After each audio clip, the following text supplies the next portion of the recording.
We're back. Let's do it. Wow. Back on Comics Cast. Yeah, Comics Cast coming back. Highlighting superstars twice a day on Sundays. I know, twice. So, and I'm so happy to welcome Rick back. Joe's been a trooper, being my partner in crime on Let It Out. But Rick has always been there. If you watched our past episode, he was still in the comments section, being very active. So Rick has really never left. He's just behind the scenes, and we're gonna welcome him back sooner rather than later. But today is a special edition show. We're coming back at you for the second time this Sunday to welcome two veterans, two former guests from Let It Out and the ART, the Artist Roundtable from before.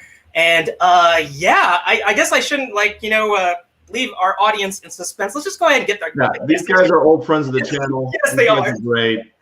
We're fans of theirs. Let's just get after it. Yeah, let's do it. All right, here we go. All right. Hey, what's up, guys? There we go. Hello. Yeah. The Podunk crew, exactly. Yeah.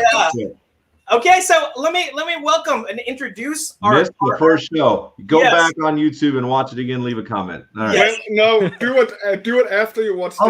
Alfred. Stay here right now. Alfred, Alfred, you'd be a great person to do this. Do the ink challenge on that, then post it, and then let's see what you did. All right. Okay. All right. Let me introduce and welcome our returning guests. Whatever. We got Marius Reonico in the house. Yo, you got my name. And I You got my name right. He's amazing. Yes. It's only taken a year and a half, and he's nailed it. Well, you know He's what? practiced all day. You know, those guys can dog me. They can definitely do it. But you hear them saying your last name? I don't think so. Hey, we got Brian Brian's here. He's Okay, he's big time now. Brian's big time now. Thanks for hanging out with us. Yep. And we got the man who needs no introduction here, Mr. Who? Justin Acosta. Oh, Justin, okay. Are we doing Bert? Are we doing? Thanks for having me, guys. I love your new setup, Justin. It's really coming together. Yeah. Thank you. Yeah. Yes. And it's so awesome to have you guys again. And Justin's been making moves. Well, actually, both of you guys have been making moves. And we're gonna tell the story of how you guys. I think that some of our guests, they know a little bit of the story, but we're gonna pretend like no one's heard who Justin and Marius are. We're gonna tell a little bit about their story. Even though we're well aware, most of our audience knows you guys. So. Yes. But it's always fun hearing that story again. It's always fun hearing that story. Yeah. What do you guys say? Yeah, well, though, before we go on, we have something you guys forgot in the last show as well. Let me just 1 second. Oh, I forgot. Well, You forgot how to do whatever it is that you wanted to do. No. I just. What's going on? I just need to remove my orange sheet card. Last time you forgot to advertise our YouTube. No, we didn't. We did. Yes, you did. No, you didn't. I was there. I will basically. I'll We fight. we have it on digits. I will fight you for this. We did this. Okay, let's do it again then. We do it. What's Yes. important is look at that top video. Maybe second to top video now. Yes. Well, Yeah, no, third actually. Third This now. one. Yeah, that's how much content we put out. Yes, and that, my friends and all our audience, that's how you can actually see the man, the myth, the great artist, Marius, instruct, school, and teach, pass on his knowledge to yet another budding artist. So I encourage you guys to check out Mentor Block, which was hosted by Rick. And, that was the second of 2 super limited edition episodes that you can check out. But Marius basically exercises his chops. Yeah. Yeah, basically after I did the second one with Marius, I was like, well, it won't get any better than this, so I decided to just stop it. Oh, come on, Rick. Come on. Yeah, come on, Rick. Yeah. We gotta turn it into a full series, not just a limited one. It's good for people to learn. Everybody has to learn. That's right. We're gonna be like trying to encourage Rick to do another episode on his own time. We'll see what happens. But this show is about you guys. The show is about Justin and Marius. And for those of you who don't know, they did a little book called Boar-Bane. And they're on issue 3, which is on Kickstarter right now. And you know, before we actually show the page, because it's a tremendous success, let's take a trip down memory lane. Let's talk about how you guys met. So, Justin, I want you to take the lead here a little bit and sort of reminisce. Let's all reminisce, and let's talk about how you came across Marius. So, well, we met through a For Honor Xbox gaming page. You know, I'd already been trying artists for Boar-Bane. I had the concept, and it was actually titled Battle Dogs at the time. And man, I tried artist after artist, local to Wichita Falls, Vernon, and everywhere. So I pretty much put the script on the back burner, and Marius came on, was promoting his comic pages or his illustrations through a For Honor Xbox page. And I seen it, and I was just blown away by what he was doing. And I reached out to him. Yeah, I mean, literally just mind blown. So I messaged him, asked him about commissions and stuff like that. And he was super polite, super professional. And I commissioned artwork. It was going to be Jack Boar-Bane. And Marius was asking me all these questions, everything that he was supposed to ask, you know. Well, he sent me what I didn't know at the time was a concept. And it was a Photoshop doodle, basically. And it was, you know, Jack's positioning, his arms, his weapons. And I was like, wow, Marius, this is really good, man. But I can't see my character's face. There's no line work, man. There's no detail. What are you doing? And I just thought I'd met another, you know, not so good artist. And he just, Marius' style, he just kind of corrected me. He said, sir, you know, what the hell are you talking about, basically? That's just my concept. And then he just delivered the concept. And let me see if Marius said, shut your dirty H mouth. Yeah, he did. Well, then that sounds like Marius. That's a W. That sounds like Marius. And he's so cool in the way he corrects people, because he does it so teacher-like and so passionately. And he makes it feel even worse than a slap. You'd rather want a slap than a correction from Marius. Like, slap. We'll get on to a bigger correction that he just had to do for me last weekend, but that's for later in the show. But that won't be next. Yeah, Marius delivered the Jack Boar-Bane, and it was picture perfect. It was awesome. It was in the comic style, and I said, man, you know, that's it. You know, you did it. And well, I pitched a bigger idea to him, a bigger project. And let me see. I don't know if you have this one. Am I able to share my screen? Yes. Yep. Yeah, go ahead. Share away. Got it. All right. Is it up? Nope. No, we don't. Yeah, you don't have it up here. We do not see it. You need to press the share button. I taught you this when we were in here, and I tried to help you. Okay, Rick. I'm sure he'll get it. He'll get it. Yeah. Right. Insulting one guest after another. Okay, so now you're sharing the video. Right. Yep. There we go. We're up. Perfect. Yeah. So then I sent him this idea. But can you? I just. You got it. There we go. It's up. All right. Look at and then he delivered this artwork, and this is what led into, you know, Boar-Bane being everything it is today. Yes. And at this point, you're like, oh man, this is amazing. It can't possibly get any better than this. Then he colors it, and you're like, what? I don't understand. Right. It's like my brain. My brain hurts. Yeah. Look at the detail. I mean, like, I'm getting a little like vertigo for you zooming in and out, but it's good vertigo. I'm just looking at that. The detail. Oh, we lost it. Oh, what happened? He jumped away from it, but I guess he. Okay, here we go. This is the color. Look at the. Okay, we went from that superb line work to now we have colors, and we've established like atmosphere and mood. Not only that, the motion. You're getting the destruction and the speed of that hammer there. That's insane. Yeah. Insane. Yeah, this is the best part of it is how he makes it look. So he tries to follow. He's told this himself as well. Also on his own YouTube channel. Marius got a YouTube channel, guys. Oh, good. Right. Well, he delivered that second piece of artwork, and I said, hey, man, that's it. And then I spilt the beans on Boar-Bane. I told him everything. I kind of laid my soul on the line. And then I kind of, after I, spilled the beans on it, I hesitated a little bit, saying, man, I probably look like an idiot. This guy's crazy coming up with this world. And Marius loved it. He bought into it. Basically, I have your back. Let's do this. I'm your man. Let's go forward. And, the rest is history. So, yeah. So he believed in it, more so than I did. And that really elevated my writing, my concepts and everything. I think we delivered a beautiful product from Marius. I mean, I think it's truly believable. Whenever you sit there and people say, "Oh, the sky's the limit. Comics don't have any budget." Well, the budget is what's the ability of the artist. And when you come with an artist that's like Marius here, or Marius, sorry, now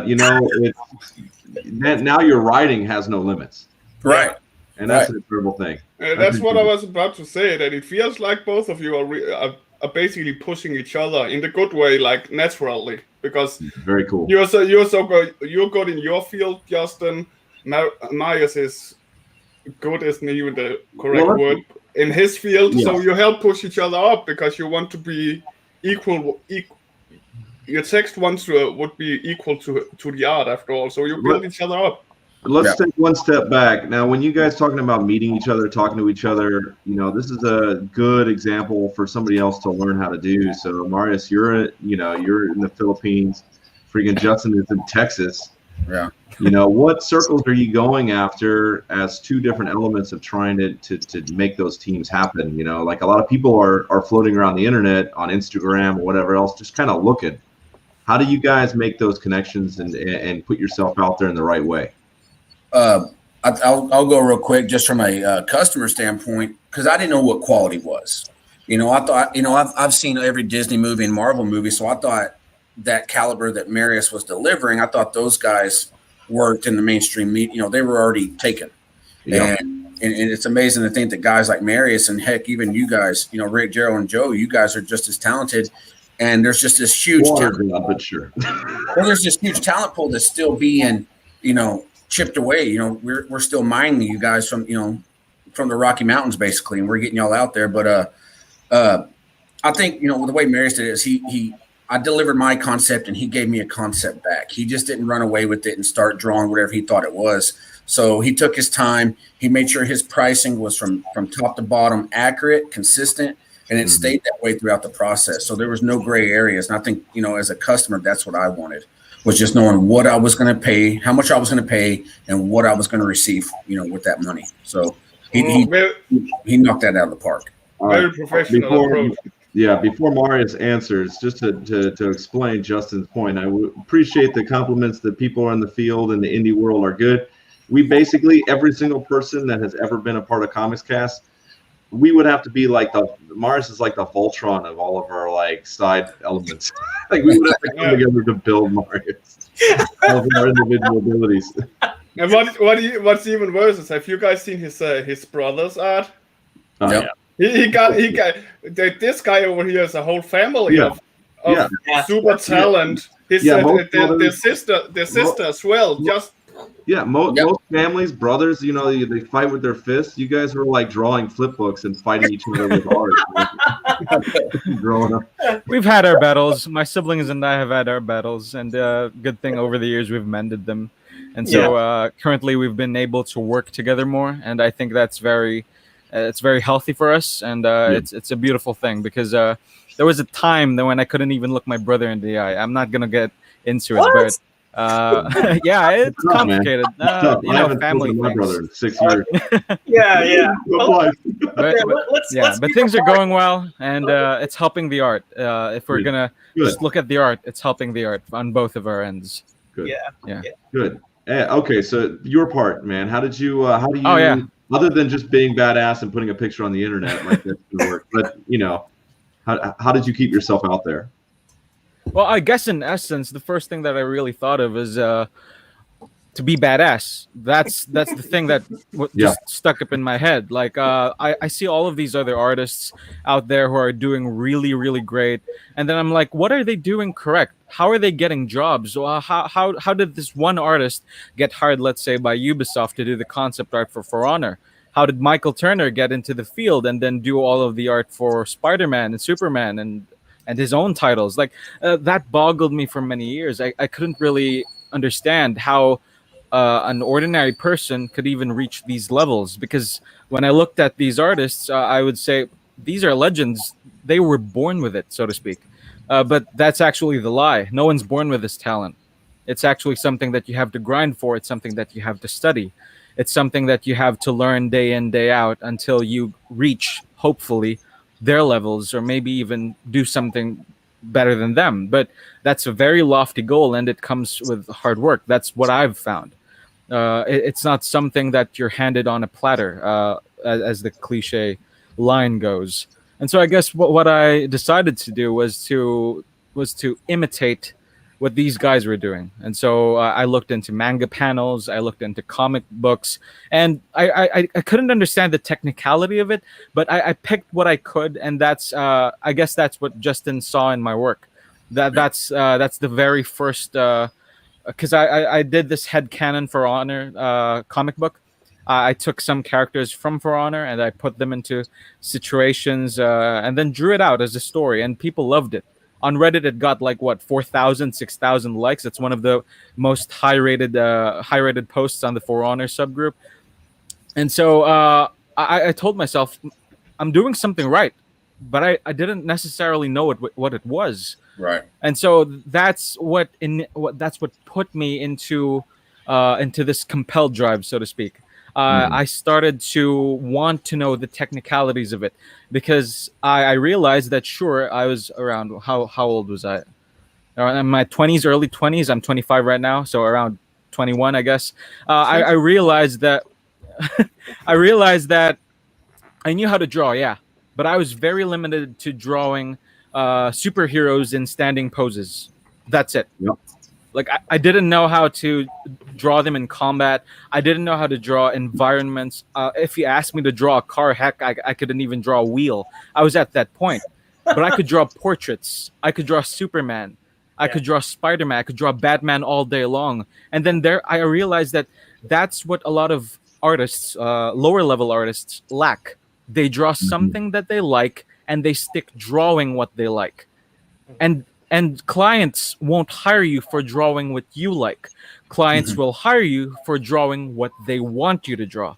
And so that's what I realized when Justin sent me the concepts for Boar-Bane. I was already starting to do some commissions here and there. And so I kind of understood the workflow, and that if I drew something that was up to specification for me, it wasn't well received. It was like, oh, this is good, but it could be better. Like, okay, thank you. And I would not get any business from them anymore.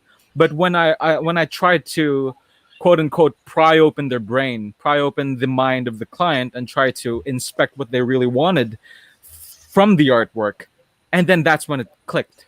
That's when people returned to my art, and that was good. I was figuring something out, and that's what happened, I guess, between me and Justin. He sent me a concept, and as he said, I asked the right questions. Thankfully, I asked the right questions, because I could have asked the wrong questions, and I would have drawn something radically different, and he might not have liked it. There are many ways it could have gone, and I feel very blessed that the concept that I presented to Justin hit the right gears, so to speak. And so here we are now, almost 2 years later, or I think past 2 years. I can't really remember comics down. Almost three comics. Yeah, and almost 3 comics, and we're already finishing it. Almost the third. And so I guess, yeah, perfect. And so to return to your question, like for those many artists floating around, what I can recommend to them is that they really put in the work to study their fundamentals, and that they go past what they know and like to draw. Let's say you like drawing sexy ladies, like Black Widow, something like that. You get past that. You draw old men, right? Let's say you love drawing muscles on Superman and Batman. You got to stop that at one point and start drawing knives and blades and temples and fortresses and those things. Yes. Because stories aren't composed of portraits. That's what we have to. to eliminate out of ourselves if we're How starting dare out you as say that? artists. Image Comics is all about doing that. That's Image Comics, and I do love my Image Comics. Actually, I'm gonna push back a little bit because if you look at some of Marius's portraits, his quote unquote portraits, they tell a story. I mean, there's textures, there's expressions, there's battle scars, you can look at the armor and there's a story there. But to follow up on that, I just wanted to say this is something that I think Justin picked up on when he saw Marius's artwork, and I think everybody that has seen Marius's artwork is that I honed in on this when we had him on the show before, is that Marius isn't interested in just doing a pinup. You know, there has to be a story. The drawing, the composition, the painting, it has to tell a story, whether it's a pinup or whether it's a panel or whether it's a sequential page. Marius is when he was talking about like that next level artistry, and he sort of said the lower level tier. I don't want to say that people are on lower levels, but it's just one of those things that you get to that next level when you can tell a story with something where it's not just a blank, pretty expression. It's when you can draw old men, when you can draw knives, when you can draw portraits, when you can draw old men with knives in a portrait. Yes, exactly. When you can draw that boring room, but give that boring room an attitude, Yeah. The bottom line is the overall concept here is for people that are watching, take a step back, do the fundamentals. Yes. And draw stuff you don't like to draw, because somebody else is not going to pay you to draw what you like. You draw what they like. Yeah, well, the step is after that, you can draw that mundane stuff, because that's going to be the basis for telling a more complex story. Because it's building that foundation in a reality. I think Marius and Justin, we talked about this too. It's like setting up that universe, whether it's that post-apocalyptic, dirty, lived-in universe, and that's what Boar-Bane inhabits. It's that whole George Lucas mentality. Is it has to look like it's lived in. It has to look like it's been thought up from every little detail. And that's what I think Justin said. When I write when he writes something, he's gonna give the meat and potatoes there. He's gonna say, hey, this is what I want to. I'm trying to build, and then Marius just eats it all up, and then he spits out a really great book. And that's what I think we took two. Yeah, go ahead, Justin. Sorry. I think we took. I know that I took 3 risks in chapter 3 with the art side of it. Because, it was a challenge for Marius. He literally said, this is one of the toughest art challenges I've had from a sequential panel, in 2 to 3 pages. And I think he owned it. I think he devastated. It looks so great. But when I wrote it, and I think that's kind of one of my things I'm doing, is I'm thinking from, video camera. What's it going to look like shot from a video camera? And because knowing that Marius can find a way around the puzzle and make it all, linked together, he did it. So there's about probably about 6 pages in the book that I'm excited to see if they worked or not to the reader. So we took a risk, and we're going to see if it pays off. All right. So being the guy that hasn't actually read a single comic you guys have put together yet, and the guy that hasn't how am I buying your comic? Where am I going to go buy it? Well, first I'd ask you to get on Kickstarter and back to Kickstarter. Oh yeah, well that's the third one. How do I go back and get the other 2? Can I get them all through the same Kickstarter? Well, I'm glad you asked. There we go. Here we go. Justin, I'm going to just scroll through here, but I think I can answer some of the questions, because you can have the opportunity to not only get issue 3, but you can get issues 1 and 2 as well. So perfect. There we go. Go ahead and narrate. Go ahead and talk. Money in the Bank. Yeah, 1 and 2 are available in PDF form too. Rick was actually one of the people, but we had about 10 other people that asked for a chapter 1 and 2 PDF. So we've added those to the add-on section. But yeah, this is actually artwork from chapter 1, just to kind of get you thrown into the synopsis of Boar-Bane and kind of get the feel of it and get introduced to the dogs and the team and check them out. I'm so thrilled to read the words later. So we can But it's Justin's words though are so brilliantly interpreted by Marius here. And here, we showed a little bit of the color art here, but look at this line work. It is very cinematic. And I think that we can see that it's so rich. It's so rich in details. And, we don't even see any dialogue or word bubbles yet, but you can just you can already see. It's like you can already understand what's going on there. And I think that one of the challenges, I think I remember talking to Justin about this, is that I don't know if that's one of the risks that you were talking about, but I think Marius, what was the most panels on a page that you did in Boar-Bane issue 3? I think it was 11 or 12 panels or 13. I forgot. I'm gonna have to look into it. Yeah, that's crazy. The thing about art is that there are no rules, yes, but you still have to do it in a way that is comprehensible. Because the moment you step out of the format that has been established for decades and works, it was established not because of some hierarchical rule, but because it just works. And so if you step away from that, you have this risk of being incomprehensible, of people not even picking up what it is you're trying to do. And so that was the struggle, I guess, for that page, and that in trying to compact 13 panels, 12 to 13 panels, I had to ensure to the best of my capability that people would still understand what the hell was going on. Yes. Mm-hmm. That's the I mean, I think not anybody. There are great artists that are out there, phenomenal artists, but tell a good sequential story. I think that's to come up with a panel works to tell a really good sequential story and not lose the reader. Get them involved, get them and totally engrossed in this world. And that's what I'm seeing here, and it's so good. But yeah, this is. I'm just going to scroll through this real quick, and because we're going to look at this again here. But this is what Justin was talking about. You can get a PDF, obviously, of issue 3. But if we scroll down here, this is all issue 3. But let me scroll down here. We can get here. This is it. You can get a physical copy of issue 1, 2, and 3 for the bargain price here of $30. And I tell you, it's after reading 1 and 2, 3 is like every issue ups the ante, and you're just gonna love it. I know I am. But yeah, so good here. And let me. That's a damn lie. So it isn't $30. It's $37. The shipping. Oh, okay. Okay, $37. Yes, yeah. And I know this because I just pledged. So, man, let's do it. So we moved the needle. We moved the needle of this show already. So. Well, Joe, you'll be once we slide down, you're gonna be even more excited once you learn what you unlocked. So.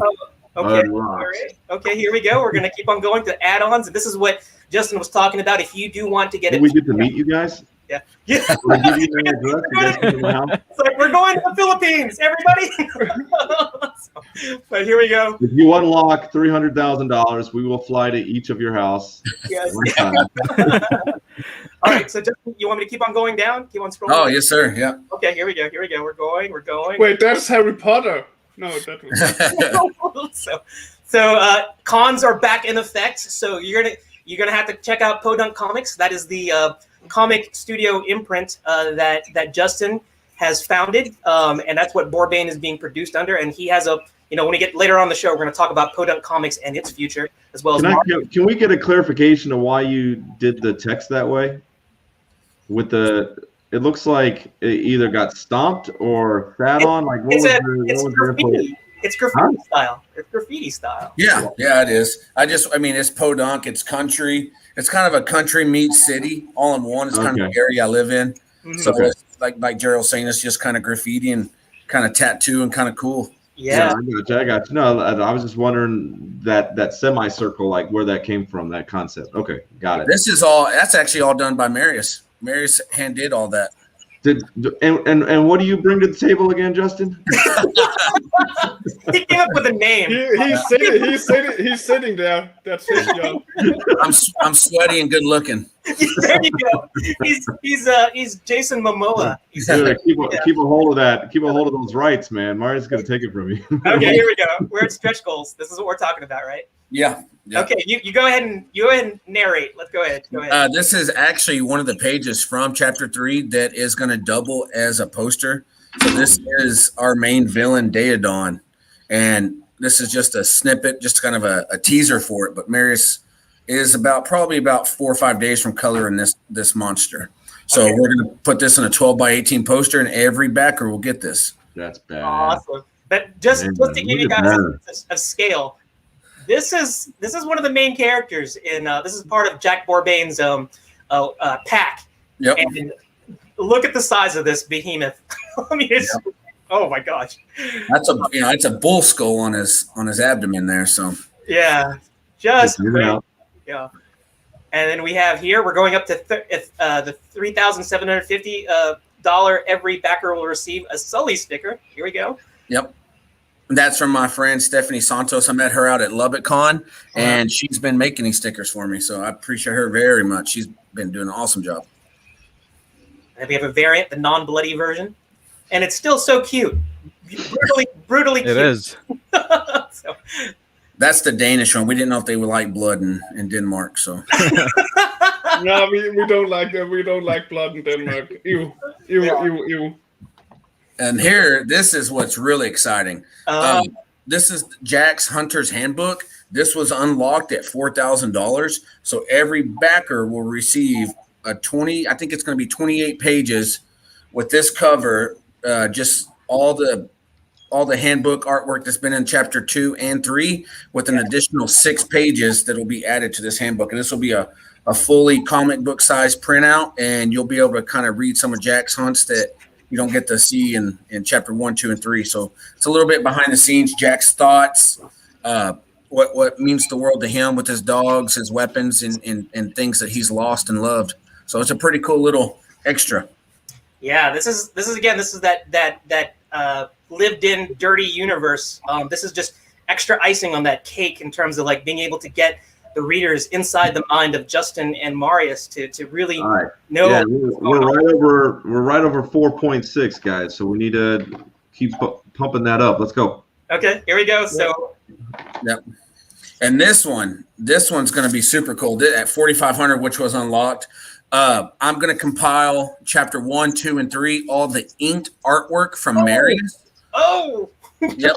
So this is actually going to be close to. Actually, we've upped it already. It's going to be close to 78 pages of content. what? So that's already unlocked then. Well, this is all unlocked at this point. We got this all the way to that. We haven't hit 5,000 yet. Oh, okay, got it. All And right. that's gonna happen. That's gonna happen because we got. Let me scroll back up here. We got how many days left for this? I know it's in the final week, but here we are. 3 days. 3 more days. And this is another thing that I want to talk about here is that not only have you met your goal, but you got 50 backers. And I mentioned this whenever we have a guest and on the show and we talk about their crowdfunding. We've all seen successful crowdfunders and we see things that are they may be like $15,000 or $20,000 or maybe even larger, but you don't look at, but when you look at the number of backers, they're not 50 sometimes, they're 20 or 30. And then you don't realize that maybe they were the relatives or like a lot of friends of the creators here, but you got 50 people that believed in Jack Boar-Bane, in Justin and in Marius here.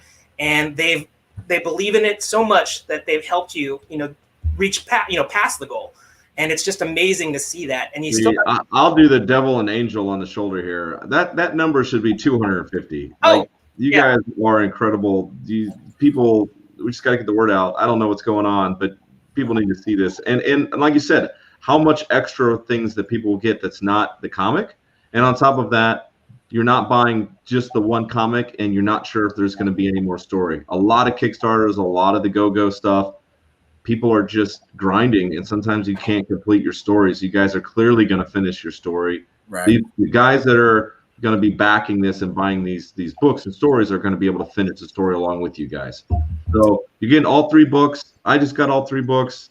It didn't cost that much. It's literally about $10 a book, and I'm going to get all this extra goodies, man. Yeah, silly. Come on now.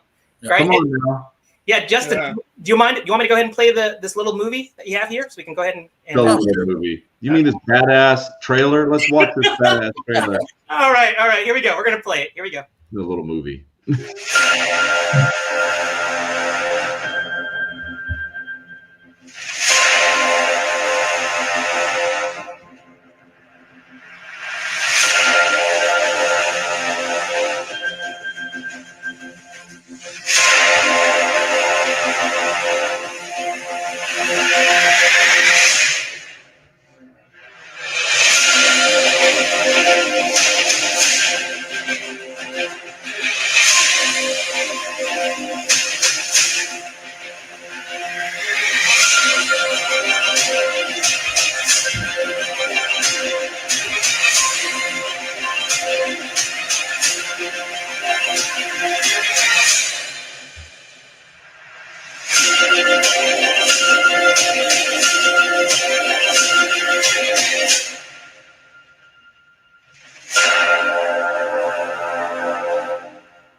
somebody got really excited about watching that trailer. Oh, that's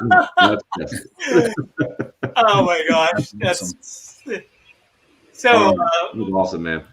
All I gotta say is wow. I mean, goosebumps because goosebumps. I watch that every time, and it's like it's like a new experience because I feel like since I've known you guys, it's nice to see you rise.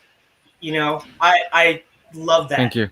I love that you guys are and it's not you're not at your peak yet. I mean, it's oh yeah, they're like ground level, man. They're like staying. They still got their tail. They haven't even done anything yet. They haven't blown up the moon yet. Yes, that trailer alone, it really had such a cinematic vibe to it. I don't know who produced it for you.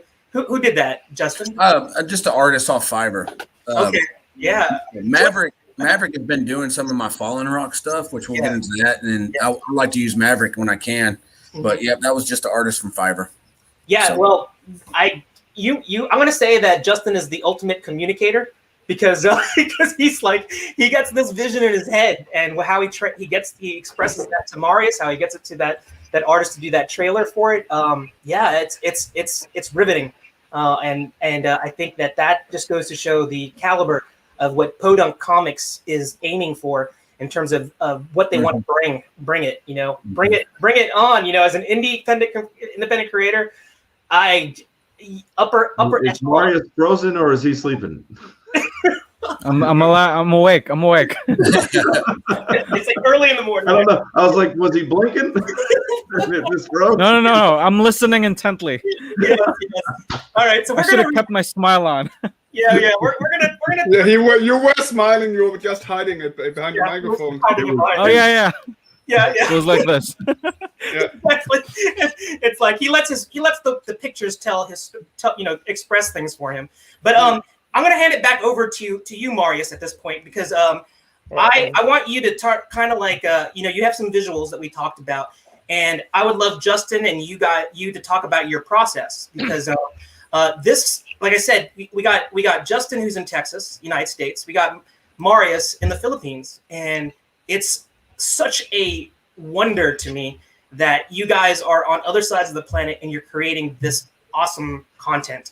And there is literally no geographic boundaries between the two of you because the internet has leveled the playing field, or not leveled the playing field, it's leveled the communication. You know, you can talk to each other. It's the time zone. That's the only thing you got to worry about.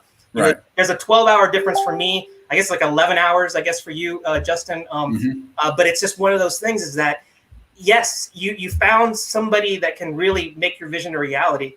And here you go. Here it is. So the two of you, I would like Marius to pull up whatever content to explain the process. And the two of you just tell our audience how you guys work together. All right, let's do that. I'd like to share my screen. Yes, please do. No. Okay. No screen for you. No. Okay. Bye, Joe. No screen for you. No soup for you. Yeah. Here we go. I'm gonna add. All right. So, can you guys see it? Yeah. There we go. All right. So, this is pretty much the general summary. As you can see, this top part is the script. I took a screenshot of it. This is the thumbnail. I took a photograph of it, and this is the line work, and these are the final colors. So I chose these specific pages so they're not too spoilery, so that you still have the excitement of actually reading through the comic. But let's go through it one step at a time. So this is what I received from Justin. So it's formatted that way. It's not entirely comic style when it comes to the script, right? But I think it does the job. And so we have here the first page of that we'll be seeing here, which talks about a news anchor reporting, military mobilization for this first panel. Then we have more details about the same anchor woman, dialogue, and then hazmat suits. So I'm showing these key words because this is what I try to hone in on whenever I pick up a script. So a script is just a compilation of words, but there are words that are very important. And so, for example, here, showing screen of military mobilization. And then we have here, men in hazmat suits. And so let's use that as an example for the moment. And so what I do next is I take the script, and then I try to sketch out as quickly as I can how that kind of feels for me. And so I try to imagine how it would look to be as cinematic as possible, and to have a good shot which conveys the story all in all. And like Gerald said, he's right. Whenever I do draw, I try to tell a story, because I think in everything we get to understand the meaning of another person if we convey it through some sort of story. And so here, as you can see, we have 4 panels right here. Actually, 5 panels. The script says 5 panels, but then I compacted it into 4 panels because I felt that it would add up to the drama and tension and pacing of the story. Was Rick speaking? Who was speaking? No one's speaking. I think we're just listening. So, quick question: as you guys communicate through here, right? Two-part question. Number one, when Justin initially started writing the scripts for you, was it a lot more compacted, a lot more information? And then as you guys communicated more and you understood how to talk to each other, was it downsized, or have you pretty much staying the same way, Justin? Chapter 1 was a little bit more embarrassing for me. And well, because I had wrote, and we decided, like I said, to do the Stan Lee method. So I didn't have any punctuation. It was just paragraph after paragraph. There wasn't even panel breakdowns. And Marius kind of sent it back, said, "Hey man, I really like it. I know it makes sense, but let's try to format this a little bit differently." So went back to the drawing board, and I cut it up, and I ended up probably chopping off 10 pages of actual comic book pages. Basically, I had written chapter 1 and chapter 2 together.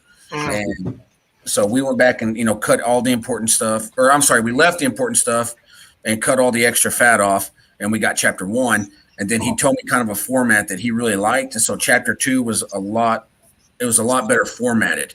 And then chapter 3, it kind of evolved.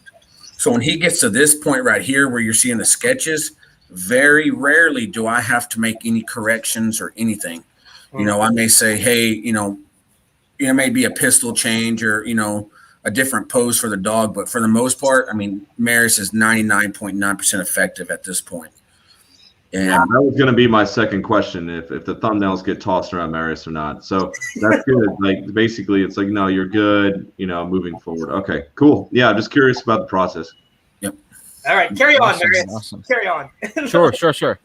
So, all right. So once these are sketched out, it still sometimes takes some panels aren't as quick to produce as this, because as you can see, I took the 5 panels, I reduced it into 4 as I found necessary. But then some other pages require a bit more thumbnailing. And if I could, if you guys could turn my camera on again, okay. I'd like to show. So this is where I do the thumbnailing. It's actually all of this. So it works. So I do it all here. Yeah. Okay. That's the same page. Some pages are very easy to do because I read the story, makes sense. I convert it into the required storyboarding, but then I hit those pages which kind of flows bad when I try to draw it. It's not that the script has a problem. It's that my interpretation of the script seems to ask for a bit more than what could be, but then I need to simplify it. Again, you can break the rules, but it has to be understandable, comprehensible. And so here is an example of a layout. Where is it? Here's an example of a layout that didn't necessarily make it into the comic book. Mm-hmm. But it's definitely it basically just gets the points across, right? It gets the point across, but as you can see, how these are structured compared to that previous storyboard that I showed, it's not even shot cinematically. Like you have these very, very rough angles of just side views, and then the camera goes all over the place. It breaks the 180 rule. It shows characters who shouldn't even be there because just there's a dialogue box over it. And so what I try to do is that's when I mix panels together and I compose these shots, which take more effort to draw because it's not just the zoom in on a face. You have to set up where the characters stand, and it has to match continuously throughout the story. And it was kind of hard to figure out. And so there's this range with the pages. Some of them are very easy to do, and then some of them take some time to figure out. But let's move on to the process that we do for the simple page that I illustrated.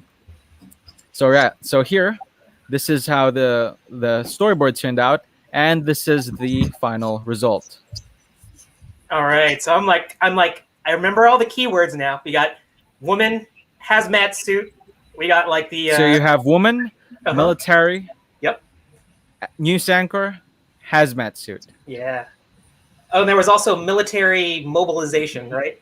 Yep. Or This is the military mobilization. Yeah. This is the hazmat suit.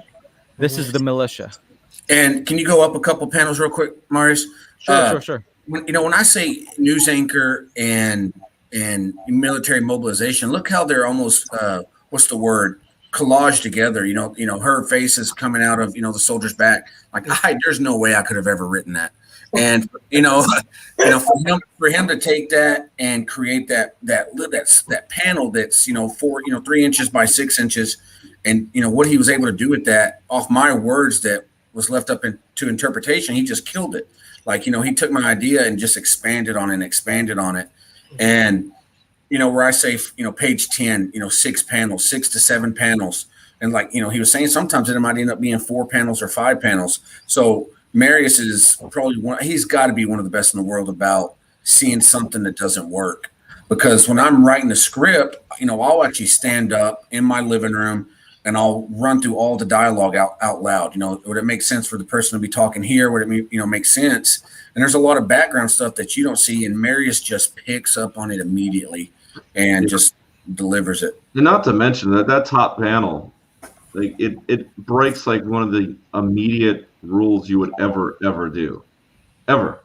And that is the first shot on the top panel is pushing the panel backwards with her profile looking the other way. And so you could never even do that collage. Most people would never even think about it because you would never break that rule to even start that layout. And it's incredible. It's incredible, man. Like when you see stuff like this, it's one of those things where artists, we go back and we're like, holy yes, man, like it's got to start all over again. Like my whole thought process is wrong. Well, everything I've been taught was a lie. Mary said proved me wrong. We're outside of the matrix. We're outside of the matrix. And then on top of that, I mean, the low angle profile shot with the Capitol behind them. Like there's a handful of people that could pull off doing that shot. Most people would just be like, I'm not doing it. I mean, it would just be a skyline. It would just be a skyline without any Capitol building, and it would be really simplified. And maybe a one flag kind of just kind of waving in the background. Yeah. And it's legit. And you've got not only, you got the profile right, and not profile, the perspective right, and that arch, and it's just all very beautiful, man. Yep. It works. The wrist, I mean, just look at this chunky wrist on this guy on the right here with his hazmat suit on. Like that's beautiful. That's just a beautiful thing. Chunky wrist. Okay. Not on the top. Not talking about with the hazmat here. You can feel the weight of the suit and how it is bulky around that form. It's very cool. Very cool. And I'm gonna have to say here and study this all day. Yeah, that panel at the top that Joe was talking about breaking that rule. It's like Marius knows. I think this applies to like graphic design. You have to know the rules so that you can break them. When you can be when it makes sense, because sure, she is looking off page. She's looking off to the left, but by doing what Justin pointed out, and of course Marius came up with the solution here. It's a collage, and basically it's communicating that she's reporting this. So it makes complete sense that and it allows for that dialogue. If there's going to be a dialogue box to be off to the left of her profile, and then she's narrating the story. She's telling it. So in essence, it's an establishing shot, and it makes sense that she'd be looking off because you're basically using this as a narrative device, and it allows it to push the story forward. Throughout. Here's the thing that Marius does well. he's not only followed American comic rules when he's done this, obviously, but he has also followed mangaka that I know he's been a big fan of, and followed those rules. And where those kind of panels, they're not as quote unquote don't do that as they are in America. I've seen them happen in a few mangakas at least. So he uses that to his knowledge as well, mixing his knowledge of Asian comics with Western comics and make it work like as great as he does it right here. As much as we're gushing over Marius, remember everybody, we got the link to these comics in the chat, both YouTube and Facebook. Leave at any time. Go support these guys. If you're a fan of comics, you're going to enjoy it. If you're a study of comics, you're going to enjoy it. If you're just an artist, just wanting to look at good art and a good story, you're going to enjoy it. So it's too easy. Click the link. Go get all three issues right now, and all the extra goodies. So all right, I'm going to remind people, we got to, it's all about selling the comic. We're going to gush over Marius all day long. But this is just one page of the comic. I know. We're just looking at one page here. And Marius, I'll give you $30 for this one page. I don't get the original art. That's what I wanted. Yeah. Okay, Marius, continue.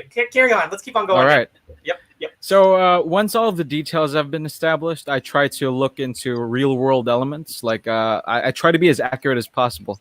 With how formations could be established. With I know Joe's in the military, so he could see something that's wrong with this picture, which a layman like me might not be aware of. But I try to do my research, like for hazmat suits, how they would align bodies together, what kind of a place would have these vehicles together, what kind of weapons militias would use. I try to think about all of that as the process goes, and so once that's done, and I'm content with the line work, I then head on over to colors. And so here, this is where I try to not just pick the colors that I'd like, but also try to, again, tell a story. It sounds very repetitive. I know that I kind of go back to that again, but I think that's the point of being a comic book artist. We're here to tell a story. Sure, your art might have a different style. That's fine. Your art may not be realistic like I'm trying to make it to be, but that's not the goal. It's not really just paint pretty pictures. That's just secondary. The first is, can you tell a story? And that's what I'm trying to do. And hopefully I'm successful. And with you guys' reactions, I'm happy with the product that I'm able to put out. Yeah. Just backtrack real quick, guys. After I send the script to Marius, him and me do about a 2-hour phone call where we read every single word of the script. And, we forgot to mention that a while ago. So just real quick. Oh, yeah. Here, go ahead. That was it. Okay. Yes, we do a call. And during that call, actually before that call, I do the storyboards. This is what I do before the call. Yes, we forgot to mention this. So once all of this has been set up, that's when I call Justin, and I tell him what works, what doesn't work, and then he's kind enough to suggest ideas which could be replaced, or just let me be free to provide the solution as I see fit. And as he said, I'm very happy to hear from him that it works 99% of the time. I've actually, you guys have recorded some of those calls, and Justin sent them to me. So I'm going to quote a couple of them. Justin calls you, and then you show him the thumbnails. And I appreciate you letting me see these, Justin, by the way. And then he says, yeah, this is all amazing. And, I don't know why I'm here. But, yeah, these are my keywords that I want you to focus on, but you can do whatever you want. You're doing amazing. Well, I don't. That's right, dog.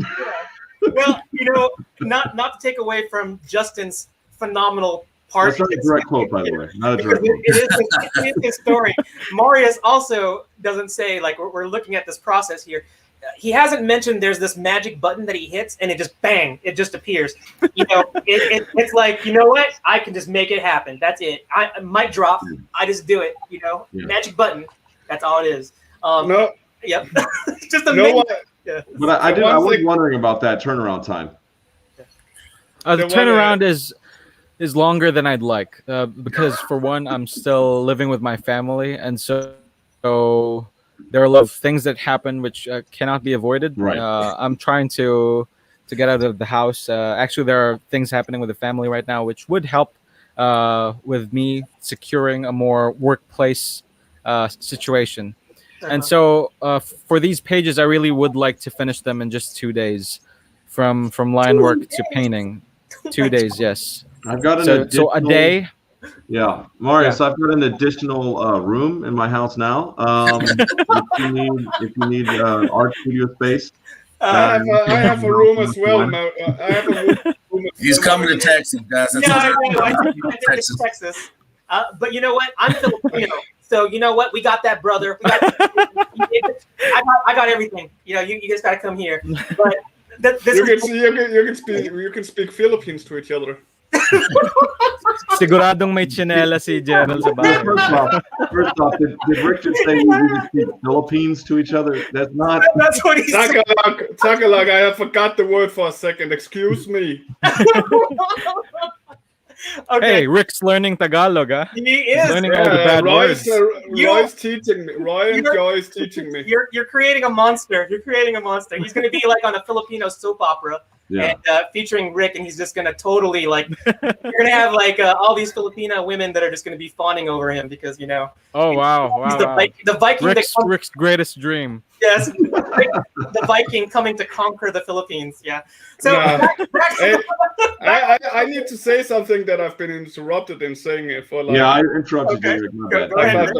What I dislike most about Marius. Now we said all the things we like the most. What I dislike the most about Marius is that he spends so much time making all these great detailed lines in his line work. Oh yeah. And what does he decide to do is just let's just paint over that. That's not. Okay.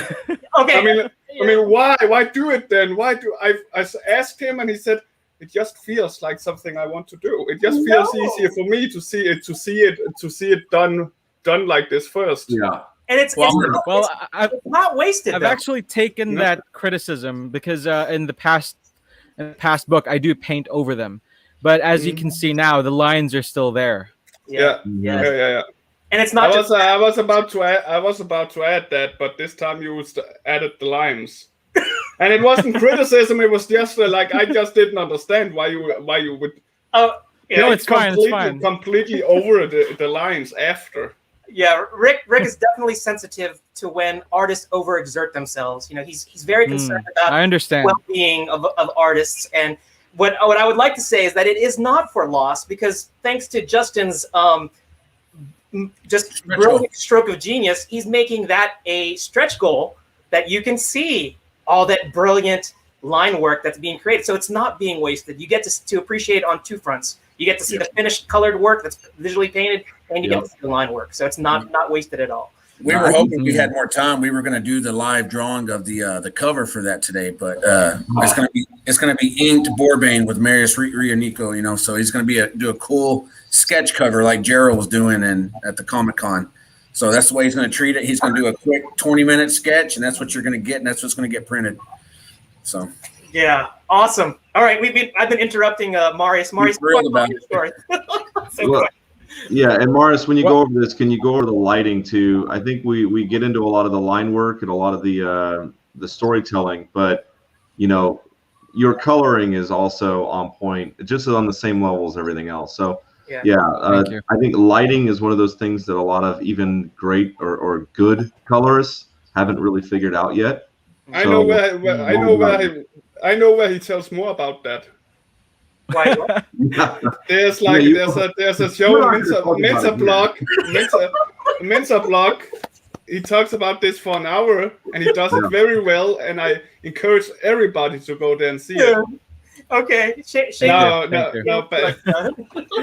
Back to you, Marius.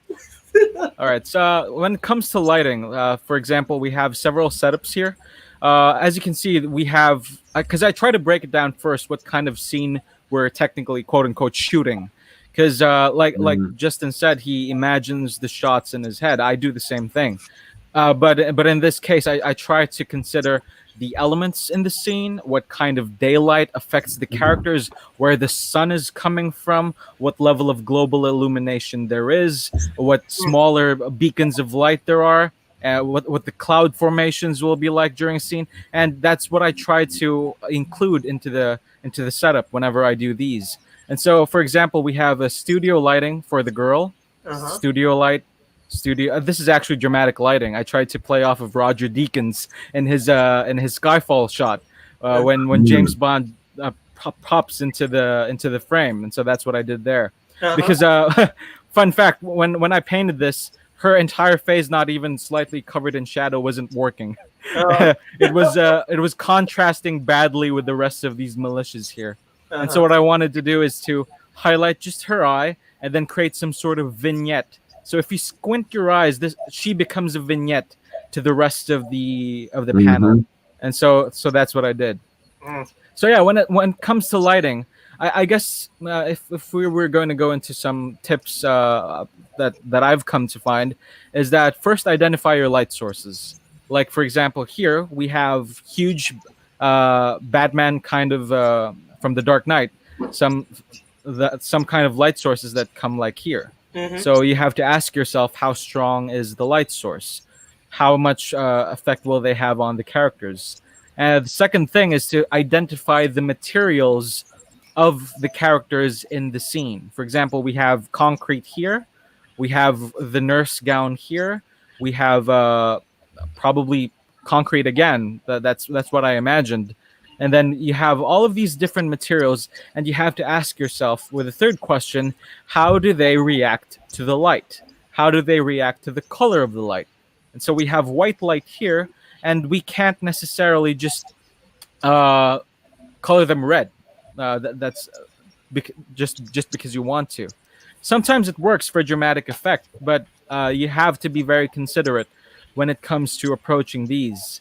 And maybe the fourth thing I could suggest is that look at references, because because really the key to drawing realistically is just around us.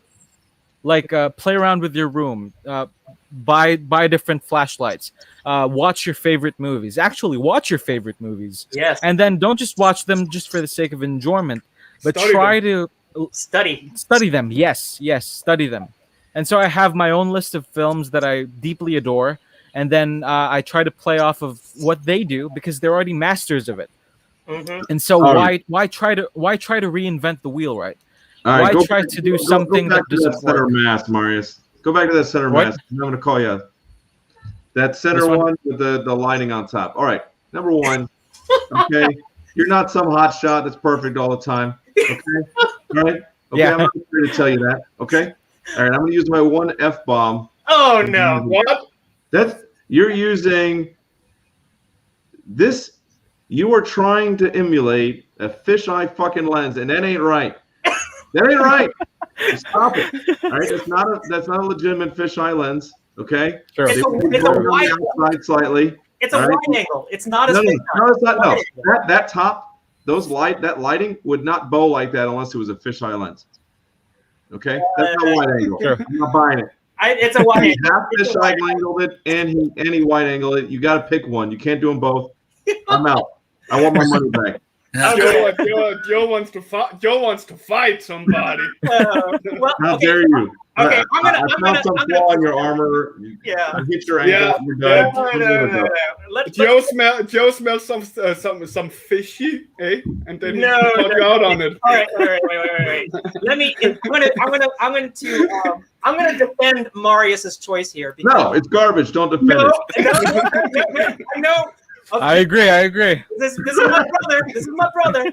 Okay, this is another example of how you can break the rules if you know the rules. And what Marius is doing here, it's not. This is what I like about his artwork is that you're immersed in it. You already know. You may feel that it looks a little off or whatever, but I was until I saw the half fisheye lens, and then and you know what, you got to focus on what's working here, because I look at this movie. I mean, I look at these 2 pages, okay, and what aside from the brilliant composition here, we're also going to look at his color choices, what he did. Remember that movie Traffic? And in the movie Traffic, I heard that movie too.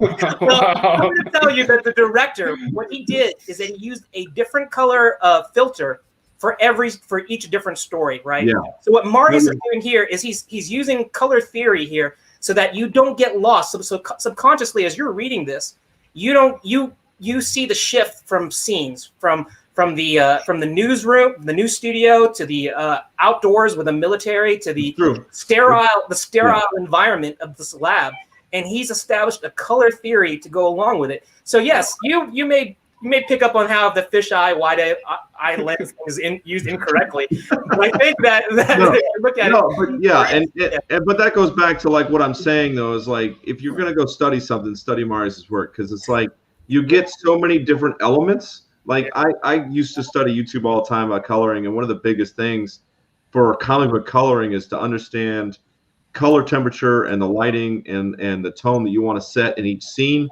so that if you go back and forth on scenes, it doesn't get confusing.